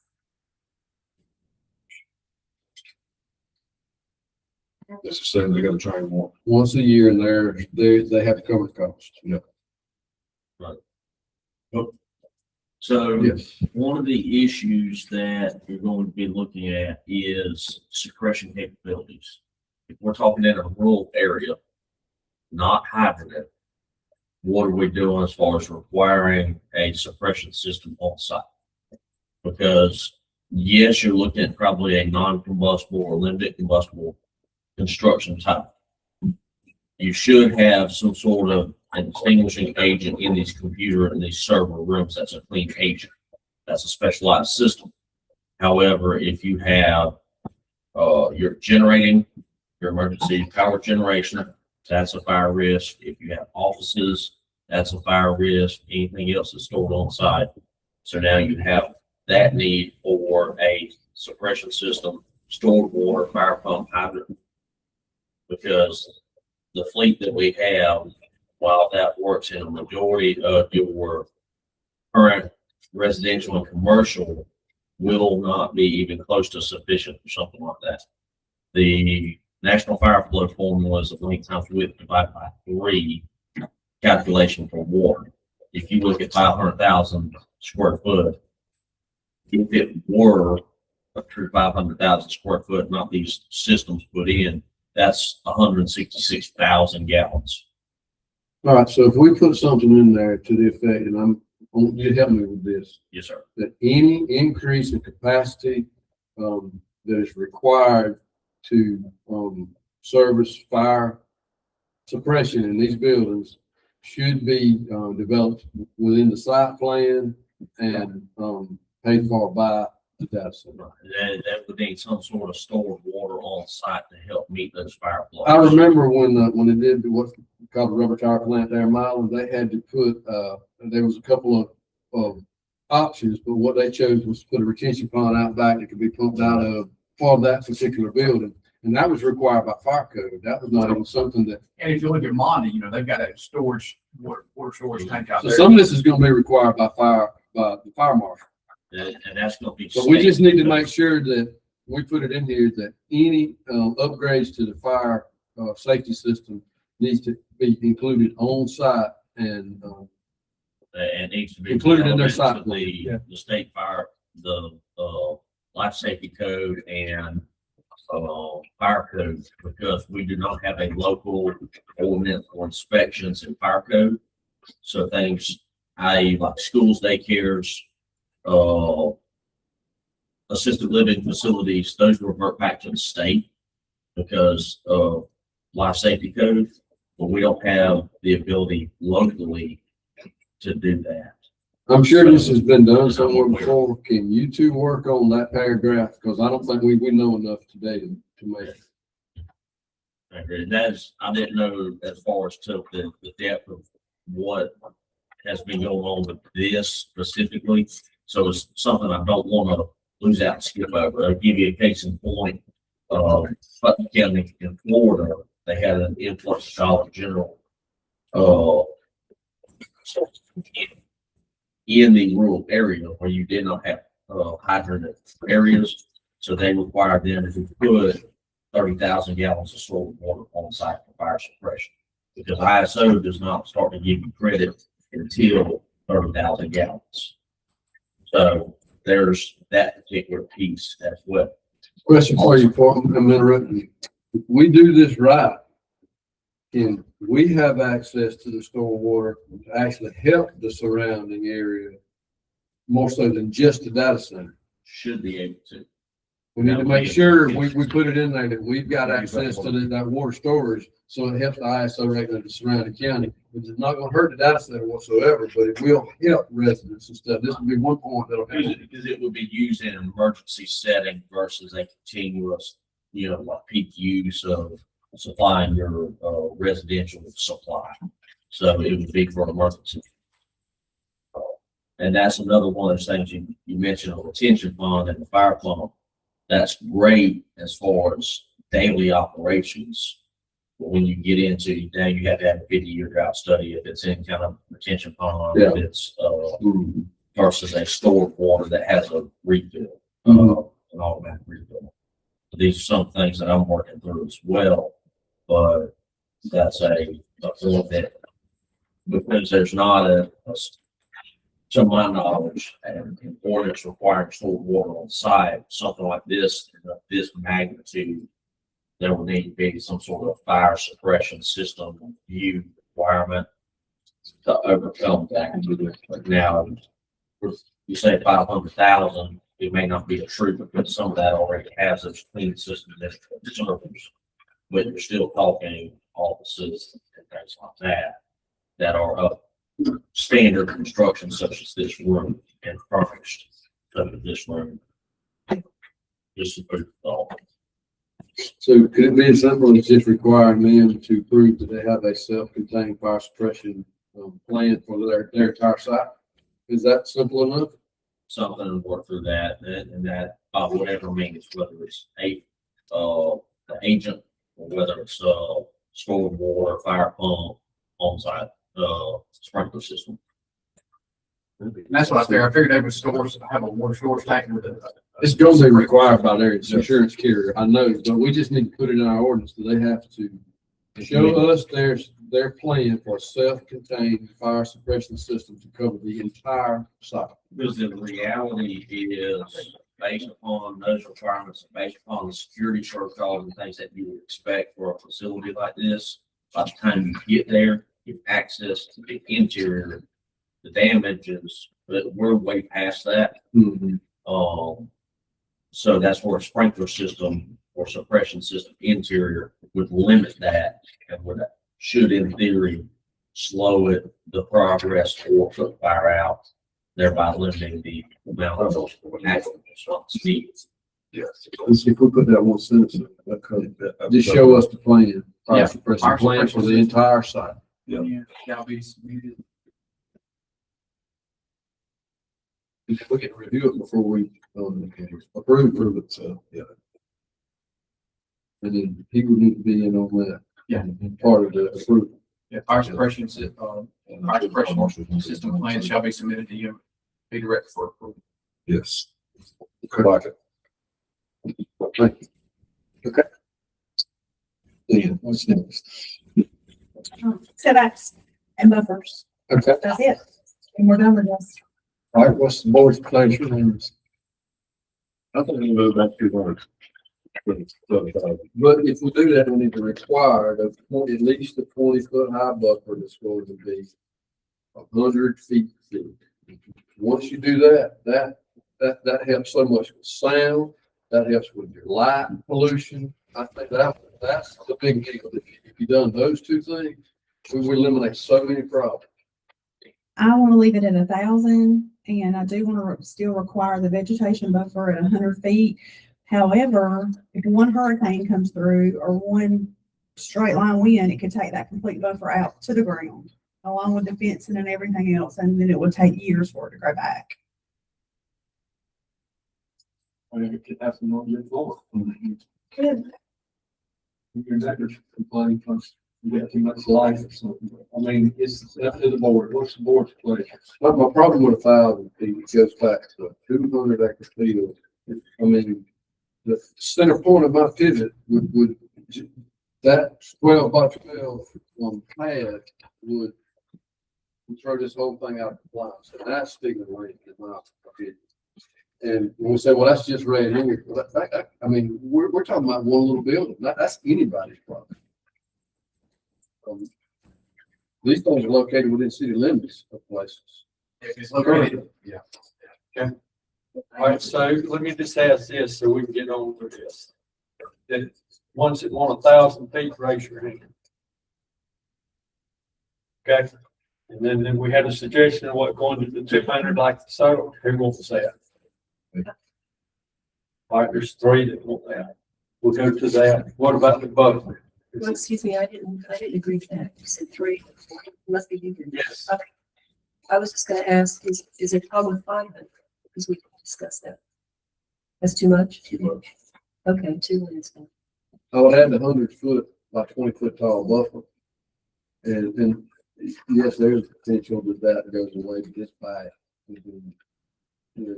several years, you're right, kind of vegetation. Here's the thing with the buffer. How long did you give them to grow it?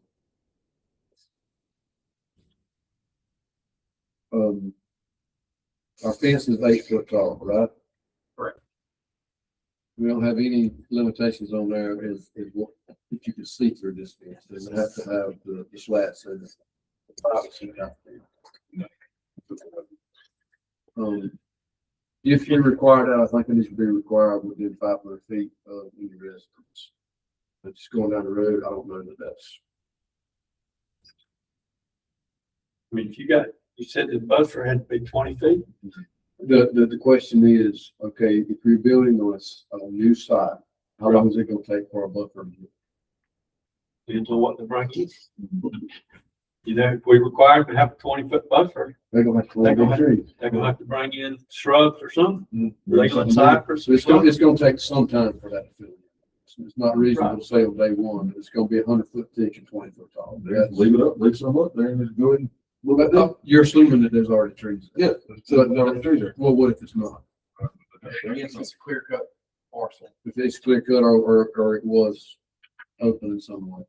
Well, it's gonna take a year or so to build it anyway. They're gonna have to figure that out. And if they're coming, they're It gonna have does to say figure the first 100 feet, the property line is sparsely vegetated, it should be planted with dense growth. But the height is still, a height is completely different. Not saying you can't buy 20-foot trees or 10-foot trees already there. It'll cost way more than the application fee to fill that in with 20-foot trees. You're talking But application hundreds of fee, thousands of dollars. but application fee is paid up front. And this won't have to, until you know it's coming, you're not planting trees until you actually get awarded. So yes, it's gonna cost them something, but I mean, that's gonna be part of the cost of doing business. I think that's way more reasonable than taking 1,000 foot that property. Minimum 20-foot height on it. Right. Cause that way we don't have to, like Brian said, it's gonna eliminate a lot of the noise and the light that would escape from the property. Okay, what next? Cause we're gonna spend a little time on something else, so we need to finish this up. Is there anything else? Okay, let's move to the tax digest. This is probably gonna take a minute. I would say. Restroom, restroom break, office break.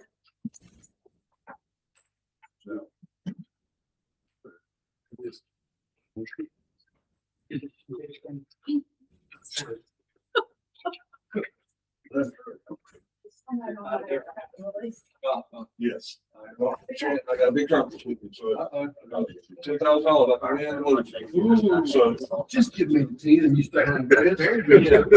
So that's where I'm at. Yeah, I think there's a. No, I'm going, I got it done this weekend. Yeah, that's a big truck. It's only up to $10,000 this month. Oh, so, okay, I thought you were going. No, I'm doing that.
the gist, your core people.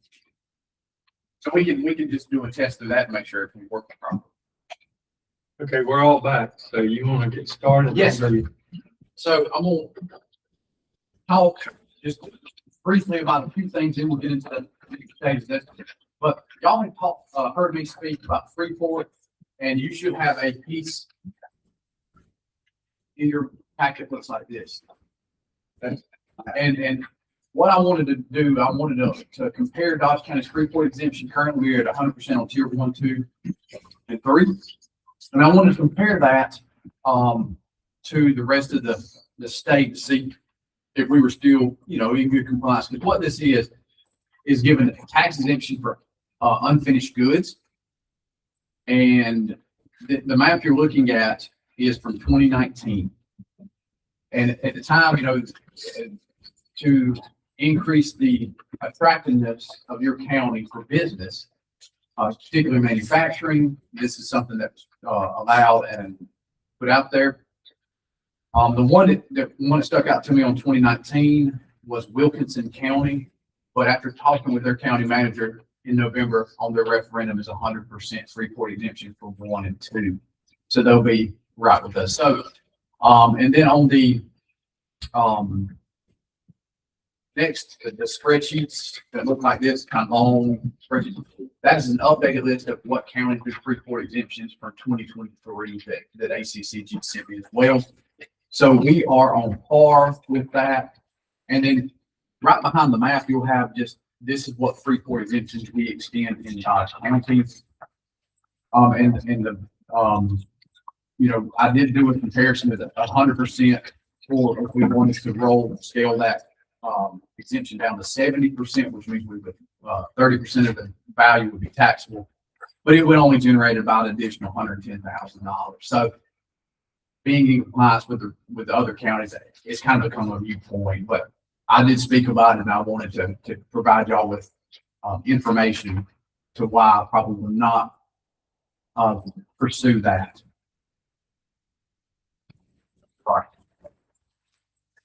All right. The next thing in your packet, I believe you have a sheet that looks like this. It's a little bit square, and hopefully, I think you have one that looks like that. Yes. And then you should have this form as well. So these are the 3 forms I want to talk about. So this is moving into the tax assessors consolidated digest.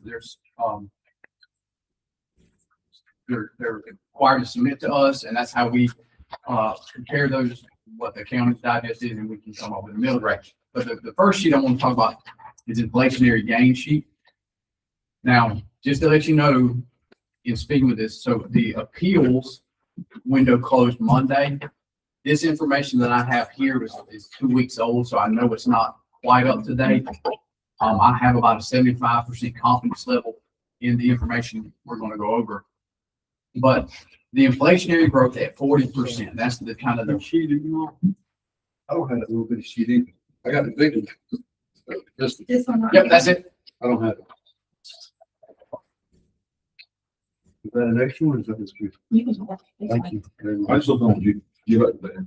I got it. Oh, you got one? Okay. Yeah. I know I probably have it, but I Yeah, I don't. know something. I'm gonna- I'll let it.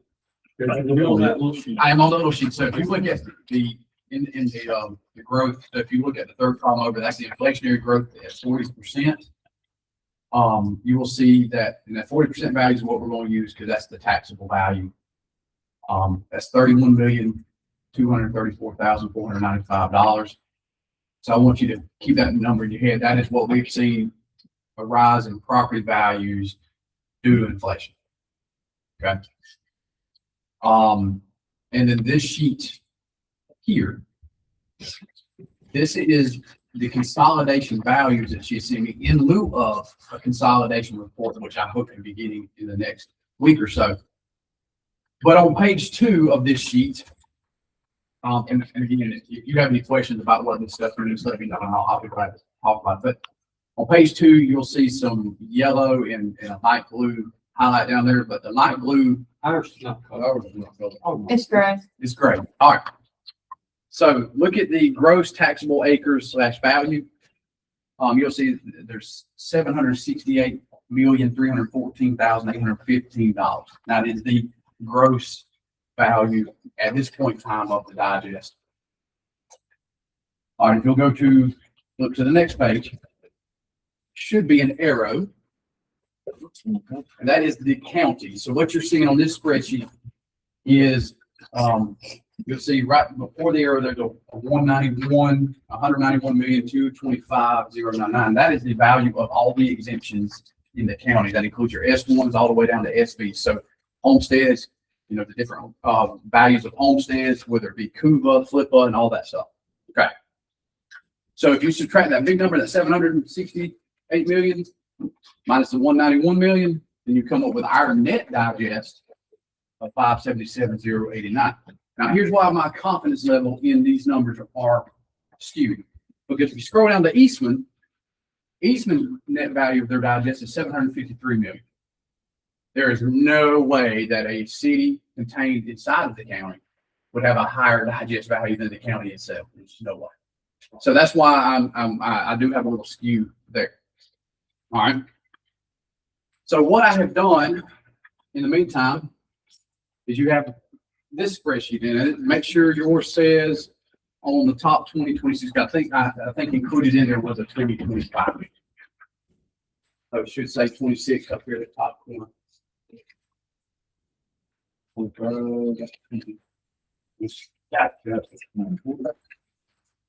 So what I have done is I inputted all the information from the 25 digest, and this is one of the forms we typically have to send to the Department of Revenue. So I inputted the 25 digest, particularly looking at real property, because all the other ones are real and personal, but all the motor vehicles, mobile homes, all that stuff is common. But that's not what I'm trying to do for various budgetary reasons. So I inputted the real and personal 25 digest numbers. I took that inflationary number that we spoke about at 31 million. You'll see that included in the reassessment of existing real property. And then I added that to the 25 digest and then subtracted it from the 768. And so I came up with other taxable digest changes, so improvement values of $59 million throughout the course of the county. Adding that in, I came up with 720,496,371 in real property. I did the same thing with personal property at 47,696,509. Part of the issues is the number of appeals we've received this year, and we still have some appeals that have not been settled from last year. So what I have done, my numbers were good through Friday week ago. I added up the value, the fair market value of all those appeals, multiplied them by 85%. The reason I did 85% is when you put in an appeal, then you're responsible for 85% of that value on your, until it's settled, of that tax bill.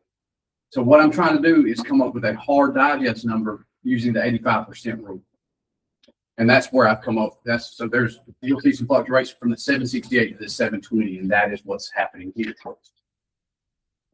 That said, when I input it in, if you roll down, I put in the same numbers. I did do some depreciations. You can see that listed here. Motor vehicles, we know they depreciate. I assume mobile homes will probably depreciate a little bit, but I try to leave those numbers the same. So when you add those numbers into gross digest, would be 808,678,970. And then I've inputted the exemptions of 191 million that's found on that consolidation sheet, coming to a net digest of 617,453,871. Now I know there's going to be some movement in there, but if that holds true, we would see an increase as equivalent to a millage of 0.544, and if we were to do rollback, it would be 10.211 mils. Okay. Now that's using these numbers that I have 75% confidence in, so I'm still waiting on that. But importantly, I wanted you to know how I got to what we're going to go through next. Back at the end of May, I want to do something a little different because in the prior years, we've set a millage rate, and then I've had to make whatever millage we've set match our budget. What I wanted to do is kind of create a projected budget so y'all would have a better understanding of how the millage rate would affect something. Now, the budget that you have, which is this thick sheet here, is not by any means finessed, structured. This is, I sent out to every official, every department head, and said, you got a month and a half to work on your budget. Tell me what you need, send it back to me. And what I've done is take their information where it was reasonable. Now, there were some that there was a little off-putting that I did change, but for the most part, this is coming back directly from the officials and department heads. Needless to say, they have estimated that we would need now granted, I didn't encompass LMIG and grants and things like that. So, but they have estimated that we would need a revenue stream of 17,965,913.87, right? So I'm gonna round that off. They just put cents in there based on projections, but I like even numbers. But that's the estimate they've given me. So after inputting all the revenue sources, what my expectations are using, historical revenues and expected ones that I know of, like, say, LMIG, LRA, so forth. I left the property tax current year empty. And I wanted to see what did we need based on those digest numbers that we would just went over. What did we need to balance the budget from property taxes as opposed to other revenue sources? And you'll see in there that to balance the budget, we would need to collect $6,552,613.87, which equates to, based off the digest number here, of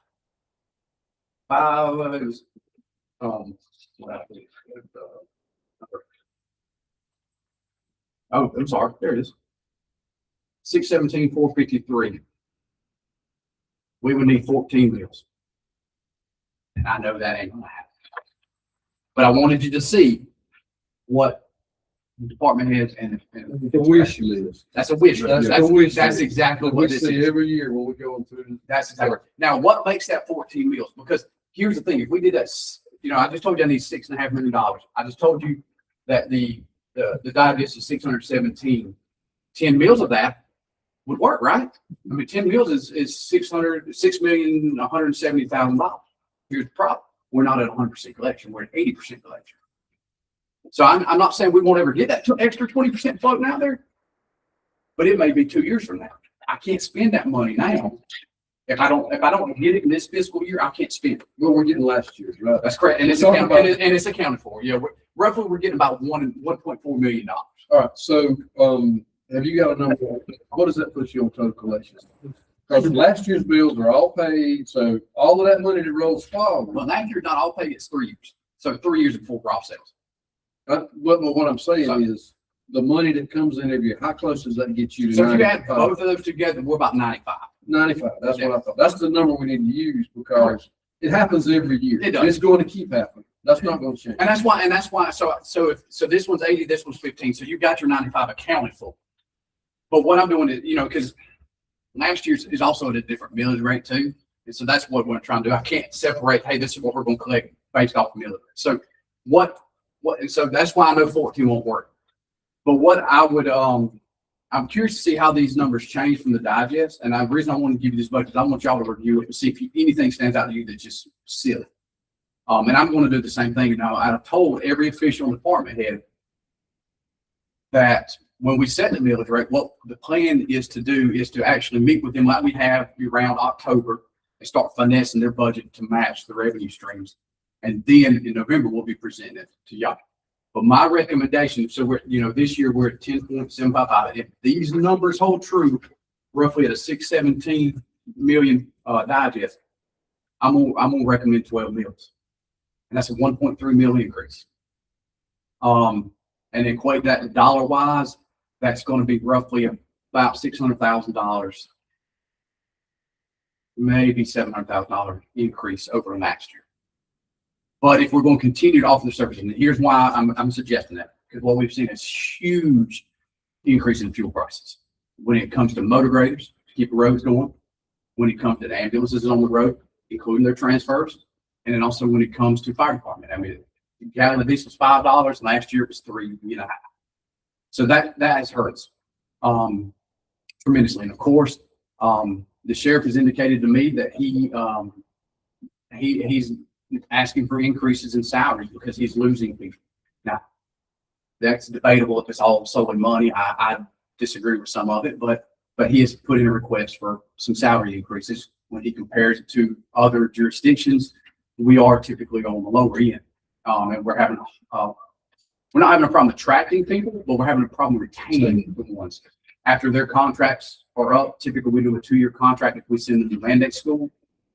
Afterwards, they're going to larger departments that pay a little bit more.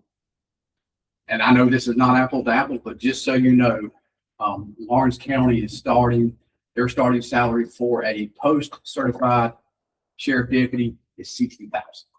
And where we're at right now is about 41 to 42. So, and I know it's completely different tax base. We're not going to get there. They also generate revenue from I-16, which we don't have. And the sheriff came from, most of his career was in Dooley County where they had 75. So they had a huge revenue stream that went back to the general fund that we just don't have. And the sheriff understands that, but he doesn't want to be competitive where we can. What's more dangerous is it to be a cop there that's asked to stop people who may have drugs on the interstate repeatedly in order to generate that revenue stream? It's huge. It's huge. There are some improvements that he, wants to do too, and you'll see it inside of there. They're really wanting to get more towards the computers in the car so they can issue those, citations instead of having to handwrite every citation. Just kind of more of an efficiency type thing. But a lot of times you'll find those can be funded by grants, and so we really put into that. You'll see in there too that the cars we bought in 2021 are starting to age, and of course, what's happening is that the mechanic bill is far outweighing the value. So he wants to move forward with a leasing option because once they're wore out, it's just easier to either you can keep them for $1 or you can send them back and get new ones. And so he's asked for, and you'll see it in the budget, he's asked for $130,000 annually. So this would kind of be, I guess, perpetual for a point in time. But he would get him in that 130. It includes the cars, but they're also outfitted with lights, cages, and things of that nature. So that is the maximum that would be done. But at the same time, we would expect a decrease in the mechanics bill. I mean, obviously, you still buy tires, brakes, fuel, but that's some things he's asked for. Now, if this number does change as they get closer to our deadline, like we should be talking millage this month, but it's looking slim. But Can I ask That a question 12 bill about made- the sheriff?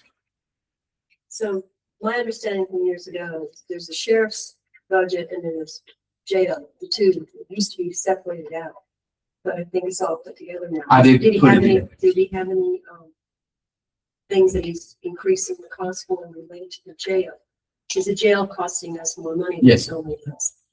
Yeah. Well, I don't think it's seen quite the explosive growth as, like, say, patrol and EMS and fire, just because they don't use a lot of fuel. But you are going to see increases in medical, and you're going to see increases in food, and those are contracted. And so typically, medical's been the worst. I mean, they could easily go up 10% if that's what they so desire. Now we are looking at alternatives. I know jail administrator Terry Hood has been really working hard on that, particularly when it comes to medical. But our food fluctuates based on population. So when we pull the bills, if you look, you'll see 1 month we may have 120 inmates, and food might cost us $1.89 a plate. Well, then that number drops to 110. Well, there's a threshold in there. Now our food's costing $2.09 a plate. So it's one way to them to level off what it costs, right? So we're paying them the same, but they're changing the values of the place on them. The biggest increase is going to come to salaries. It's not going to. If he Yes. increases the salaries, the jailers are also getting the same Correct. increase. And that's where the money's going to cost. Yes, That proportionally so. So yes. in insurance. Because they either get through salary increase or he lets them work more overtime. Either way, they get more. Correct. And then also when you do salary increases, that's when you jump into your, I mean, everything, every benefit's gonna go up there. FICA, Yep. retirement. You know, one thing I'm saying is that health insurance has decreased because we offer that 4-tier plan versus 2-tier plan like we have done the past few years. Even I think with we saw a decrease in total county premium of $100 for the employee only plan, per month. So that's going to help out in that boat. I've also included in here the deeds trial. So when you get into the Superior Court piece, you'll see that there's some like miscellaneous or exceptions. You'll see $50,000 out there. That is for the deeds trial. So we had one, that was because it was the trial felt property, like 50,000 or is it something else? Yes, no, that 50,000, the 50,000 will be for the trial next year. You'll see in the, at year-to-date column, there's $41,000 already that we paid in this year because it was in common. And that was our cost. Yes. So do you know if they anticipate more than the deeds trial for next year? Yeah. They told us to anticipate about the same again, which is another 45. Yeah, so I just capped it at 50. But now with deeds, several years ago, we built into our reserve and we had $100,000 sitting there. We knew that deeds was going to eat up. Yeah. We had that built in from. We did. Can I Let me handle this go first. back? We can move it So back. yes, we did. But what happened when we first held these, he was held in Glenn County. Oh, yeah. And they did it for free, as a courteous for us because of Sheriff John. However, with some of the environmental issues that happened in Glenn County in that time frame, he had to be moved. And they moved him to Houston County and they charged us. And we spent, about $2,700 a month for the past 2 years. So that money has, $30,000 a year. yes, that 100 has dissipated because of that. Of having to hold him. Now, I think he's in Lawrence County and we extend that same, courtesy to them. So we'll house some of their high profile inmates at no cost and they do the same for us. So right now we're not having to pay for it, but when he was in Houston for a number of years, we did have to pay. I believe the commissioner's question is actually whether or not there will be additional trials that require that sort of line item expense, not just deeds. Correct me if I'm That's wrong. correct. There's nobody in the jail that I know of currently. It's one of those things could happen. It could. That doesn't happen that often, but it's possible. That would require the judges to be out for someplace else. That's my question. I'm unaware of any cases currently. From my past experience, if that happens, it'll be 2 to 5 years from now. Yeah. So So, I mean- it's not going to sneak up on you. That's not going to happen. And you're going to arrest them and you're going to have to do it this year. It's going to be way down. There's nobody currently in our jail or in our custody that is awaiting a trial in another county, you know, that we would be responsible for. Thank you. Okay, so you want us to look over the budget Yes, sir. as far as what they've turned in and what they have budgeted for this year and what they've Yes. spent for this year. And then the last sheet I want to talk about is this one spreadsheet I have done. And it's pretty self-explanatory by the column, Heather. What I'm doing is comparing, the tax levy based on millage rates, based on the 100% levied and then an 80%. Now that's for current year. That's current year, not including previous year, just only current year. Just to kind of show you what it would generate. And again, that's why I said, hey, look, if we needed that 6.5, if you look at 11 meals, you're at 6.3 at 100%. But 95% is realistically what we're year in, year out. I need 6.5 on top of last year's. So, but 95% collection rate, yes. But since they separate the two, last year's is going from it, you know, and it varies. It can vary if people do it. But A percent or two. But not much. typically we're about $1 million collected from previous years, yes. But I need, you know, and I guess what I'm saying is with the current budget, 6.5 is needed balance without changing anything, without finessing it. I know we can get that number down. I just want y'all to see what it would be. So like, didn't we have to extend into this year the collections cost, when you Yes. get the digest out time. Did Yes. that affect your income last year? It did. Okay. It did. So, yeah, we collected, we have collected in last year taxes 4.1 million. So, and It's that's just gonna make their numbers look funny, but Yes. it's essentially the same thing. Correct. It's just gonna make them look funny. Correct. The audit is gonna look a lot different, yes, yes. but the actual will, If, Will not really change. if you recall the 25 audit, we were at a net loss because the collection was in Right. January as opposed to. okay. But yes, so on average, if you look at the 25 budget, we estimated $4.8 million collecting in current year taxes. And I guess what I'm saying is the current service levels we're at, current service levels, and also some rates. Now, I will say this, for elected officials or those tied to state, the governor did not do a COLA. So the only way they got a raise or any elected official would get a raise is if they've completed a term, i.e. the ones that were reelected this year. So January 1 is a new term for you, you'll get a 5% increase. But just as a cost of living increase, the governor did not do that. He also did the same thing last year. If you recall, because we did rollback rate, I extended the governor's no COLA to all county employees. So there was not a cost of living increase to county employees last year. Were there increases for other reasons? Handpicked, so based on merit, not team. One of the ones that we're looking at, so EMS, we did a huge restructuring there a number of years ago. They have been stagnant except for small increases here and there, and very tiny, less than 2%. And so that's one reason you'll see some EMS going up. The other reason you'll see fire is another one that has increased, and that is due to the opening and trying to man Bronx fire station. Now, Malcolm has applied for a particular grant called SAFER. I don't know if you're familiar with that, but what it does, it gives you the ability to staff, full staff, multiple stations for 3 years. And after those 3 years, you're expected to then take over. Sure. And the idea, if we get that SAFER grant, we can also extend a manned station on I think what we've decided to do is Station 13, which is the one we built in Mount Airy. Just due to logistics and some issues with the mine station, we're encapsulated with railroad track and the neighbors, so there's not a lot of expansion anything happen there. And clearly we can build a bunk on the backside of that station. We can build. Yeah, What yeah, did you say? hey, you heard me. What did you say we needed to build on the backside of that station? Ball? I just thought it might have been in the original plan.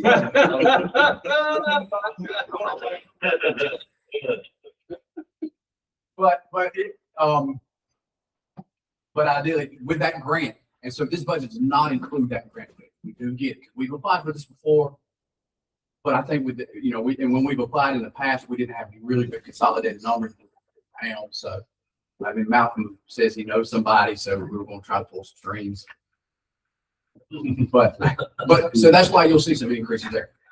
I will say EMS budget does include the blood that we've heard Michael talk about. As increase in service, I'm not really so much increasing service, I am stabilizing service. Because if we do go too far down, one of the easiest things to do is ground an ambulance. Say, we just don't have the funds to move it. With those, probably getting 7 to 9 miles to the gallon at $4, roughly, let's say $4. I know it fluctuates so much, volatility is pretty ridiculous right now. What's your say on that is, that's still up for debate, just because it is something new. Other counties are still not doing it as we understand, or does that change? No, there's no county. That's Unless you not go to what I Metro. hear. Unless you go to Metro. Metro areas might be what I'm hearing, but I hear county commissioners talking about it. Oh, absolutely. But confirm if I got this right or not. Seems like one thing I remember is the hospital currently pays for blood. If we do this, then we pay for blood. That's correct. So So there's that's a what- shift of cost of blood. The problem we have that hospitals don't have is hospitals can charge for the blood because they can itemize it. And we will. We can't itemize it. So we would be It a will direct come cost. straight out of of the our taxpayer. budget. The other side of that is we probably won't use it that much. And then when you say, well, if we're not gonna use it that much, we need it that much. So it's And I, it's gonna be one of those things when, in the right situation, it's gonna be really Right. beneficial, but how often do we need it? and I'll say this, when it comes to EMS and transfers, facility transfers, hospitals helped us tremendously by utilizing closer facilities. And, we did create a transfer policy. And it has helped tremendously. We're not going to Savannah or Augusta on a daily basis. It is very as needed. We're seeing more Piedmonts, Atriums, Fairviews, Meadows and Vidalia. So we're seeing a huge improvement, with transfers. So Okay, any more questions concerning this for the county manager? Okay, so you want us to look over all this, just and look over then it. if you have any questions, give me a call. Give me a call and we can talk about it. And if I don't know the answer, I'll be glad to talk to the department head. Yeah, so basically, we might just need to basically look over their request for the budget. That's correct. And And let you I feel tell good us. about this because when we set a millage rate, we already know what we're funding. And if Yeah. we don't want to fund something, then that would have a direct effect on the millage as opposed to just arbitrarily setting a millage on what we think we need. Now I we got got you. one number. Okay, But as I get, when I get a consolidated report, and my concern is this, just to let y'all know that we may have a called meeting right. to move forward with this. And then if we decide to, again, if we do above the millage rate, then we gotta have those 3 hearings. So So we need to hurry up and look at this budget in case you get that figure. we're working with the school as well, like we always have. Sure. But until I get some numbers, One more Concrete number I numbers. need from you. What's surplus now running that? 1.3 is current cash in hand. And and I'll just give you, to put that in how long that operates, about 36 days. That's figuring in those grant pass-throughs and all too, though. right? Yes, So, I mean, really, those can be taken out of that because if we don't get them, we don't use them. correct, So, correct. Yeah. So right now, cash on hand about 1.4 million dollars. so the difference in a regular business and having a surplus with us is the business is always saying, well, what if the economy goes down? What if this happens and we can't sell next year? We have a captive audience. If we need money next year, we tell them how much they're going to give us. So there is no what if scenario. It is, we will get our money next year, whatever it is. We have a budget shortfall for any reason whatsoever. You can make it up. We Yes, can make it depending on what time it is. The only issue is let's say that September of 27, we have a hurricane. And we don't have reserves. I don't have a 60-day reserve. And then all of these people said, hey, I want overtime. Yeah, we don't need to be without reserve. Yeah. In the worst case scenario, if you double what we had in reserve, the absolute Yeah. worst thing we could do is do a tax anticipation note. It will be paid in 2 months, very little interest. Yes, I mean, we don't want to be there. We were there. that's right. We don't want to be And there, so- but that is the worst thing. And that's what I'm saying, because if y'all recall, when we set that rollback rate, just with what the costs we're doing, that's why I had concern. So we have used reserves to operate to this point where we're at. How much did we back off from last year? We were 1.3 now. Where were we at last year? So we're, I would say 1.3 is the lowest we've been at since I've been here. yes, Where were this we? time. Do you remember how much we? next year, I'm trying to check how much we. I did. have it on a spreadsheet. I have it on a spreadsheet ever since I've We been here. can Let me get go you that. grab that. how much you want to That'll track how much, we're dropping. Okay. Because for a very long time, it took us 8 to 10 years, and Dan remembers this. We had to increase like 200, 300,000 a year until we got to the point where we weren't borrowing That's money. right. And we kept that trajectory until we got that million. So it would take several years That's for it to back off. That's right. Okay. Well, while she's getting that, is there anything else? Can we get a motion to adjourn? Got a motion and a second. Any discussion? All in favor, say aye. Any opposed, King?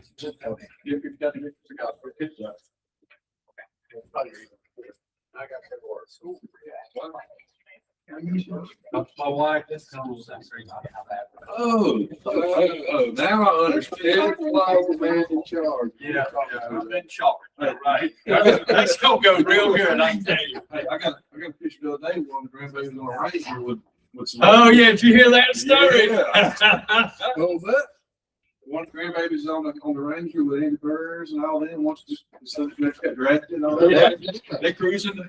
Oh, well, Andy's like, I mean, Yeah, it's like another like, pop. yeah, another kid in the family. you Yeah. know? Yeah, he's a sport. Did you see his arm where he's got that thing? I didn't know anything about Yeah, it. it's surgery, didn't it? Yeah, I mean, I'm sure he had I- to have that. I'll tell you, that ain't no fun. That shoulder. Okay, well, Oh, I'm just gonna wait on that, but I might have to come back. Oh, pardon me.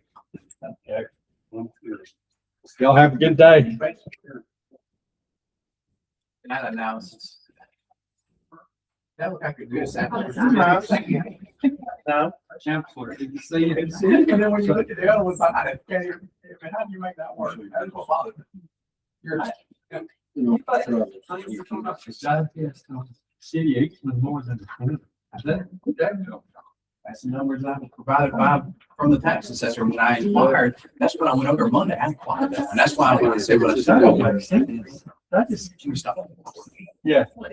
Since we just need taxes. Yeah, I looked up that. Pass a rebate for the other